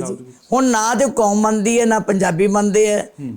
ਸਾਰੀ ਕੌਮ, ਸਾਰੇ ਪੰਜਾਬੀ ਭਰਤੀ ਉੱਥੇ ਕਰ ਰਹੇ ਜਿੱਥੇ ਸ਼੍ਰੀ ਅਕਾਲ ਤਖ਼ਤ ਸਾਹਿਬ ਤੋਂ ਹੁਕਮ ਹੈ। ਬਿਲਕੁਲ। ਅਸੀਂ ਭਰਤੀ ਕਰ ਰਹੇ, ਹਾਂਜੀ ਬਿਲਕੁਲ। ਇਹ ਕਦੋਂ ਤੱਕ ਭਰਤੀ ਤੁਹਾਡੀ ਜਾਰੀ ਰਹੇਗੀ? ਇਹ ਦੇਖੋ ਜੀ, ਵੱਧ ਵੀ ਸਕਦੀ ਹੈ। ਉਹਦਾ ਸ਼੍ਰੀ ਅਕਾਲ ਤਖ਼ਤ ਸਾਹਿਬ ਤੋਂ 6 ਮਹੀਨੇ ਦਾ ਟਾਈਮ ਦਿੱਤਾ ਹੋਇਆ। 6 ਮਹੀਨੇ ਚੁਣੋਗੇ ਫਿਰ ਬਾਅਦ? ਬਿਲਕੁਲ ਜੀ। ਅਸੀਂ ਇਹ ਪੂਰਾ ਸਿਸਟਮ ਜਿੱਦਾਂ ਵਿਦੇਸ਼ਾਂ 'ਚ ਹੈ ਨਾ ਜੀ, ਥੱਲਿਓਂ ਆਉਂਦਾ ਜੀ। ਅਸੀਂ ਕਿਹਾ ਵੀ ਇੱਕ ਕਾਪੀ ਦੇ ਉੱਤੇ 100 ਨਾਂ ਆਉਣਗੇ। ਉਹ 100 ਜਣੇ ਪਹਿਲਾ ਡੈਲੀਗੇਟ ਹੋਏਗਾ ਜਿਹਨੇ ਭਰਤੀ ਕਰਨੀ।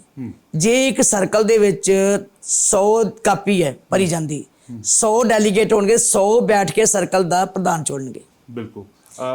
NRI ਨੂੰ ਕੀ ਕਹੋਗੇ ਬੀਬੀ ਜੀ? ਅਸੀਂ NRIs ਨੂੰ ਅਪੀਲ ਵੀ ਕੀਤੀ ਹੈ ਤੇ ਹੁਣ ਵੀ ਕਰਦੇ, ਕਿਉਂਕਿ ਮੈਂ ਇੱਕ ਦੇਖਿਆ ਜੀ, ਸਾਡੀ ਸਿਆਸਤ ਪੰਜਾਬ ਦੀ ਜਿਹੜੀ ਹੈ ਉਹ ਸਾਰੇ ਵਿਦੇਸ਼ ਵਿੱਚ ਬੈਠੇ ਸਾਡੇ ਭਰਾ ਜਿਹੜੇ ਹੈ NRIs ਹੈ, ਕਿਉਂਕਿ ਉਹਨਾਂ ਦਾ ਲਗਾਵ ਪੰਜਾਬ ਦੀ ਮਿੱਟੀ ਨਾਲ, ਬਿਲਕੁਲ ਪੰਜਾਬ ਦੀ ਧਰਤੀ ਨਾਲ। ਔਰ ਉੱਥੇ ਉਹ ਸਿਰ ਉੱਚਾ ਤਾਂ ਹੀ ਕਰਕੇ ਜਿਉਂਦੇ ਰਹਿ ਸਕਦੇ ਹੈ ਜੇ ਪੰਜਾਬ ਖੁਸ਼ਹਾਲ ਹੋਵੇ, ਜੇ ਪੰਜਾਬ ਦੁਨੀਆ 'ਚ ਇੱਜ਼ਤ ਮਾਣ ਨਾਲ ਤਕੜਾ ਹੋ ਕੇ ਆਪਣੇ ਪੈਰਾਂ ਤੇ ਖੜਾ ਹੋਵੇ। ਸੋ ਉਹਨਾਂ ਦੇ ਮਨ 'ਚ ਦਰਦ ਹੈ, ਅਸੀਂ ਸਮਝਦੇ ਉਹਦੀ ਪੀੜਾ ਨੂੰ। ਉਹ ਜ਼ਿਆਦਾ ਇਸ ਗੱਲ ਦਾ ਨੌਲੇਜ ਰੱਖਦੇ ਔਰ ਉਹ ਮਹਿਸੂਸ ਵੀ ਕਰਦੇ। ਪਿਛਲੀ ਵਾਰ ਵੀ ਜਿਹੜਾ ਬਦਲਾਅ ਲਿਆਂਦਾ ਨਾ, ਉਹਨਾਂ ਨੇ ਰੋਸ ਵਿੱਚ ਹੀ ਆਂਦਾ, ਗੁੱਸੇ ਵਿੱਚ ਹੀ ਆਂਦਾ। ਵਿਰੋਧਤਾ ਉਹਨਾਂ ਨੇ ਸਿਰਫ ਸਾਡੀ ਵਿਰੋਧਤਾ ਕਰਕੇ ਕੀਤੀ ਹੈ, ਵਰਨਾ ਉਹ ਚਾਹੁੰਦੇ ਨਹੀਂ ਸੀ ਕਿ ਅਕਾਲੀ ਦਲ ਇੱਥੇ ਮਾਰੇ। ਲੋਕਾਂ ਕੋਲ ਚੁਆਇਸ ਨਹੀਂ ਸੀ, ਚੁਆਇਸ ਨਹੀਂ ਸੀ, ਬਸ ਚੁਆਇਸ ਨਹੀਂ ਸੀ। ਕਾਂਗਰਸ ਵੱਲ ਜਾਣ ਨਹੀਂ ਸੀ ਦੇਣਾ ਚਾਹੁੰਦੇ, BJP ਵੱਲ ਜਾਣਾ ਨਹੀਂ ਸੀ ਚਾਹੁੰਦੇ। ਉਹਨਾਂ ਨੇ ਇੱਕ ਨਵੀਂ ਪਾਰਟੀ ਜਿਹੜੀ ਉੱਠੀ ਉਹਨੂੰ ਚੱਕੇ ਤੇ ਬਣਾ ਦਿੱਤਾ।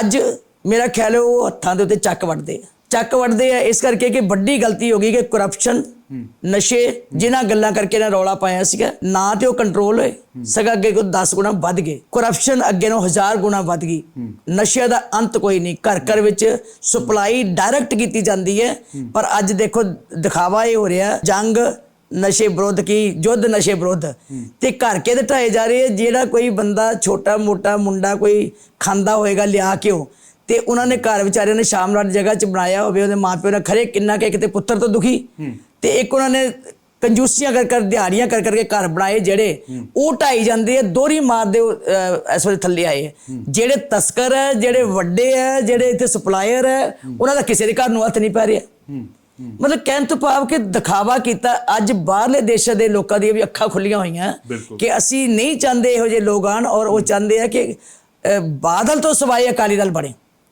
ਅਕਾਲੀ ਦਲ ਹੋਣਾ ਚਾਹੀਦਾ ਲੇਕਿਨ ਬਾਦਲ ਪਰਿਵਾਰ ਦਾ ਵਿੱਚ ਸ਼ਮੂਲੀਅਤ ਨਹੀਂ ਹੋਣੀ ਚਾਹੀਦੀ ਔਰ ਇਹੀ ਕਾਰਨ ਹੈ ਕਿ ਅੱਜ ਭਰਤੀ ਜਿਹੜੀ ਹੋ ਰਹੀ ਹੈ ਲੋਕੀ ਬੜੇ ਚਾਅ ਨਾਲ ਕਰ ਰਹੇ ਆ ਤੁਸੀਂ ਹੈਰਾਨ ਹੋਵੋਗੇ ਕਿ ਅਸੀਂ ਪਿੰਡਾਂ 'ਚ ਜਾ ਰਹੇ ਹਾਂ ਪਿੰਡਾਂ ਦੇ ਵਿੱਚ ਇਕੱਠੇ ਹੋ ਕੇ ਲੋਕ ਵਾਰਡ ਵਾਈਜ਼ ਇੱਕ ਕਾਪੀ ਮੇਰੇ ਕੋਲ ਲੈ ਰਹੇ ਆ ਕਿ ਸਾਡੀ ਕਾਪੀ ਅਸੀਂ ਭਰਾਂਗੇ ਤੇ ਜੇ ਸਾਰੇ ਪਿੰਡਾਂ 'ਚ ਇੱਕ ਵਾਰਡ ਵਿੱਚ ਇੱਕ ਕਾਪੀ ਭਰੀ ਜਾਵੇ ਤੇ 20 ਲੱਖ ਮੈਂਬਰਸ਼ਿਪ ਦੀ ਕਾਪੀ ਇਸ ਵੇਲੇ ਪੰਜਾਬ 'ਚ ਚਲੀ ਗਈ ਹੈ ਨਵਾਂ ਜਿਹੜਾ ਸ਼੍ਰੋਮਣੀ ਅਕਾਲੀ ਦਲ ਬਣਾ ਰਹੇ ਹੋ ਇਹਦਾ ਪ੍ਰਧਾਨ ਕਿਸ ਨੂੰ ਸੋਚਦੇ ਹੋ ਤੁਸੀਂ ਨਹੀਂ ਉਹ ਵੀ ਸਿਸਟਮ ਇਦਾਂ ਹੀ ਆਏਗਾ ਜਿੱਦਾਂ ਅੱਗੇ ਕਰਦੇ ਸੀਗੇ ਪਹਿਲਾਂ ਸਰਕਲ ਪ੍ਰਧਾਨ ਬਣਨਗੇ ਡੈਲੀਗੇਟਸ ਜ਼ਿਲ੍ਹੇ ਲੈਵਲ ਦੇ ਬਣਨਗੇ ਡੈਲੀਗੇਟਸ ਸਰਕਲ ਵਾਲੇ ਤੇ ਸਰਕਲ ਦੇ ਪ੍ਰਧਾਨ ਰਲ ਕੇ ਜ਼ਿਲ੍ਹੇ ਦਾ ਪ੍ਰਧਾਨ ਚੁਣਨਗੇ ਕੋਈ ਦੌੜ ਤੇ ਨਹੀਂ ਕਿ ਮੈਂ ਪ੍ਰਧਾਨ ਬਣਨਾ ਨੋ ਕੋਈ ਵੀ ਦੌੜ ਕਿਸੇ ਦੀ ਵੀ ਨਹੀਂ ਈਵਨ ਜੇ ਅਸੀਂ ਕੋਈ ਸੋਚਦਾ ਵੀ ਹੈ ਨਾ ਆਪਾਂ ਸਭ ਨੂੰ ਇੱਕੋ ਗੱਲ ਕਹੀ ਹੈ ਵੀ ਡੈਲੀਗੇਟਸ ਰਾਹੀਂ ਪੂਰਾ ਸਟੇਟ ਦੇ ਡੈਲੀਗੇਟ ਬਣ ਗਏ ਫਿਰ ਉਹ ਸਟੇਟ ਦੇ ਡੈਲੀਗੇਟ ਜਿਹੜੇ ਹੈ ਜਿੱਧਰ ਬਹੁਮਤ ਹੋਏਗੀ ਉਹਨੂੰ ਪ੍ਰਧਾਨ ਚੁਣਿਆ ਜਾਏਗਾ ਸ਼੍ਰੋਮਣੀ ਅਕਾਲੀ ਦਲ ਜੋ ਸੁਖਬੀਰ ਬਾਦਲ ਚਲਾ ਰਿਹਾ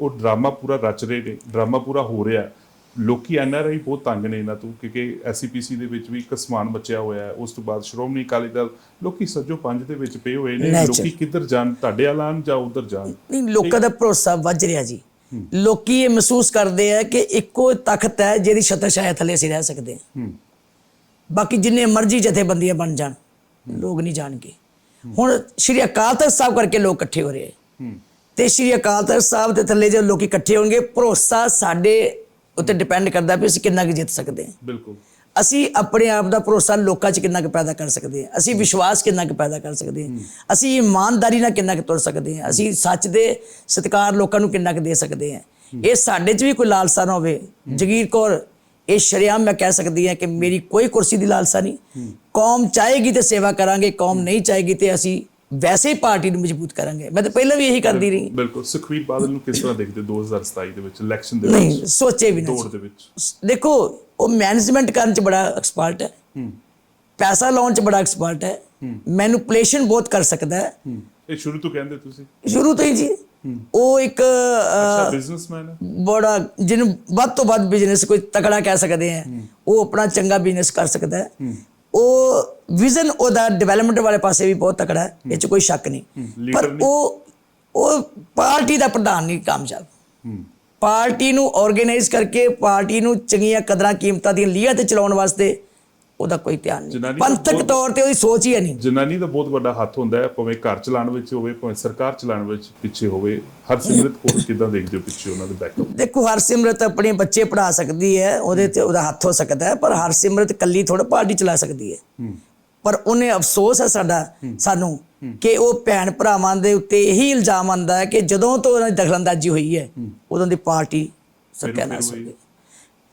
ਮੈਂ ਇਸ ਲਈ ਕਹਿੰਨੀ ਹੈ ਮਾਝੇ ਦੇ ਐਡੇ ਵੱਡੇ ਲੀਡਰ ਸੀ ਜੀ ਇਹਦੇ ਕਰਕੇ ਸਾਰੇ ਛੱਡ ਕੇ ਚਲੇ ਗਏ ਹਰਸਿਮਰਤ ਕਰਕੇ ਭਰਾ ਕਰਕੇ ਕਹਿ ਲਓ ਭਰਾ ਕਰਕੇ ਬਠਿੰਡੇ ਦੇ ਮਾਲਵੇ ਦੇ ਸਾਰੇ ਲੀਡਰ ਹਰਸਿਮਰਤ ਕਰਕੇ ਬਠਿੰਡੇ 'ਚ ਦੱਸੋ ਕਿਹੜਾ ਲੀਡਰ ਰਹਿ ਗਿਆ ਜੇ ਮਲੂਕੇ ਵਰਗੇ ਵੀ ਸੀ ਤਲਵੰਡੀ ਸਾਬੋ ਦੇ ਸੀ ਭੂੰਦੜ ਤੇ ਵਿਚਾਰੇ ਹੁਣ ਬਿਲਕੁਲ ਛੱਡ ਨਹੀਂ ਸਕਦੇ ਬਿਲਕੁਲ ਉਮਰ ਐਸੀ ਹੋ ਗਈ ਹੈ ਤੇ ਉਹਨਾਂ ਦੇ ਘਰ ਦੇ ਮੈਂਬਰ ਹੀ ਰਹੇ ਹੈ ਉਹ ਛੱਡ ਨਹੀਂ ਸਕਦੇ ਸੋ ਇਸ ਕਰਕੇ ਇਹ ਗੱਲਾਂ ਜਿਹੜੀਆਂ ਫਿਰ ਇਹਨਾਂ ਨੇ ਦੁਆਬੇ 'ਚ ਵੀ ਦਖਲਅੰਦਾਜ਼ੀ ਬਿਲਕੁਲ ਮਾਲਵੇ 'ਚ ਵੀ ਦਖਲਅੰਦਾਜ਼ੀ ਮਾਝੇ 'ਚ ਵੀ ਦਖਲਅੰਦਾਜ਼ੀ ਸਾਰੇ ਲੀਡਰ ਮਾਰ ਕੇ ਰੱਖ ਦਿੱਤੇ ਪੁਰਾਣੇ ਜਿਹੜੇ ਸੀ ਬੀਬੀ ਜੀ ਜਾਂਦੇ ਆਮ ਆਦਮੀ ਪਾਰਟੀ ਨੂੰ 2027 ਚ ਕਿਸ ਤਰ੍ਹਾਂ ਦੇਖ ਰਹੇ ਹੋ ਤੁਸੀਂ ਮੈਨੂੰ ਲੱਗਦਾ ਜਿਸ ਤਰ੍ਹਾਂ ਦੀਆਂ ਇਹਨਾਂ ਦੀਆਂ ਹਰਕਤਾਂ ਨੇ ਜਿੱਦਾਂ ਦੀਆਂ ਇਹਨਾਂ ਦੀਆਂ ਅੱਜ ਕਾਰਵਾਈਆਂ ਚਲਦੀਆਂ ਰੌਲਾ ਜ਼ਿਆਦਾ ਲੇਕਿਨ ਜੋ ਅੱਜ ਪੰਜਾਬ ਦੇ ਹਾਲਾਤ ਬਣੇ ਆ ਇੰਨੇ ਬਦਤਰ ਹੋ ਚੁੱਕੇ ਹੈ ਕਿ ਕੋਈ ਮੈਨੂੰ ਨਹੀਂ ਲੱਗਦਾ ਕਿ ਲੋਕੀ ਇਹਨਾਂ ਨੂੰ ਮੁੜ ਕੇ ਮੂੰਹ ਲਾਣ। ਕਿਉਂਕਿ ਐਨਆਰਆਈ ਬਾਹਰੋਂ ਆਉਂਦੇ ਸੀ, ਕੁਝ ਬਦਲਾਅ ਦੇਖਣਾ ਚਾਹੁੰਦੇ ਸੀ, ਕਹਿੰਦੇ ਸੀ ਅਸੀਂ ਬਦਲਾਅ ਲੈ ਕੇ ਆਵਾਂਗੇ। ਬਦਲਾਅ ਕੀ ਹੋਣਾ ਜੀ, ਸਗਾ ਰਹਿੰਦਾ ਵੀ ਤਬਾਹ ਹੋ ਗਿਆ। ਇਹ ਸੀ ਬੀਬੀ ਜਗੀਰ ਕੌਰ ਬੇਗਵਾਲ ਤੋਂ।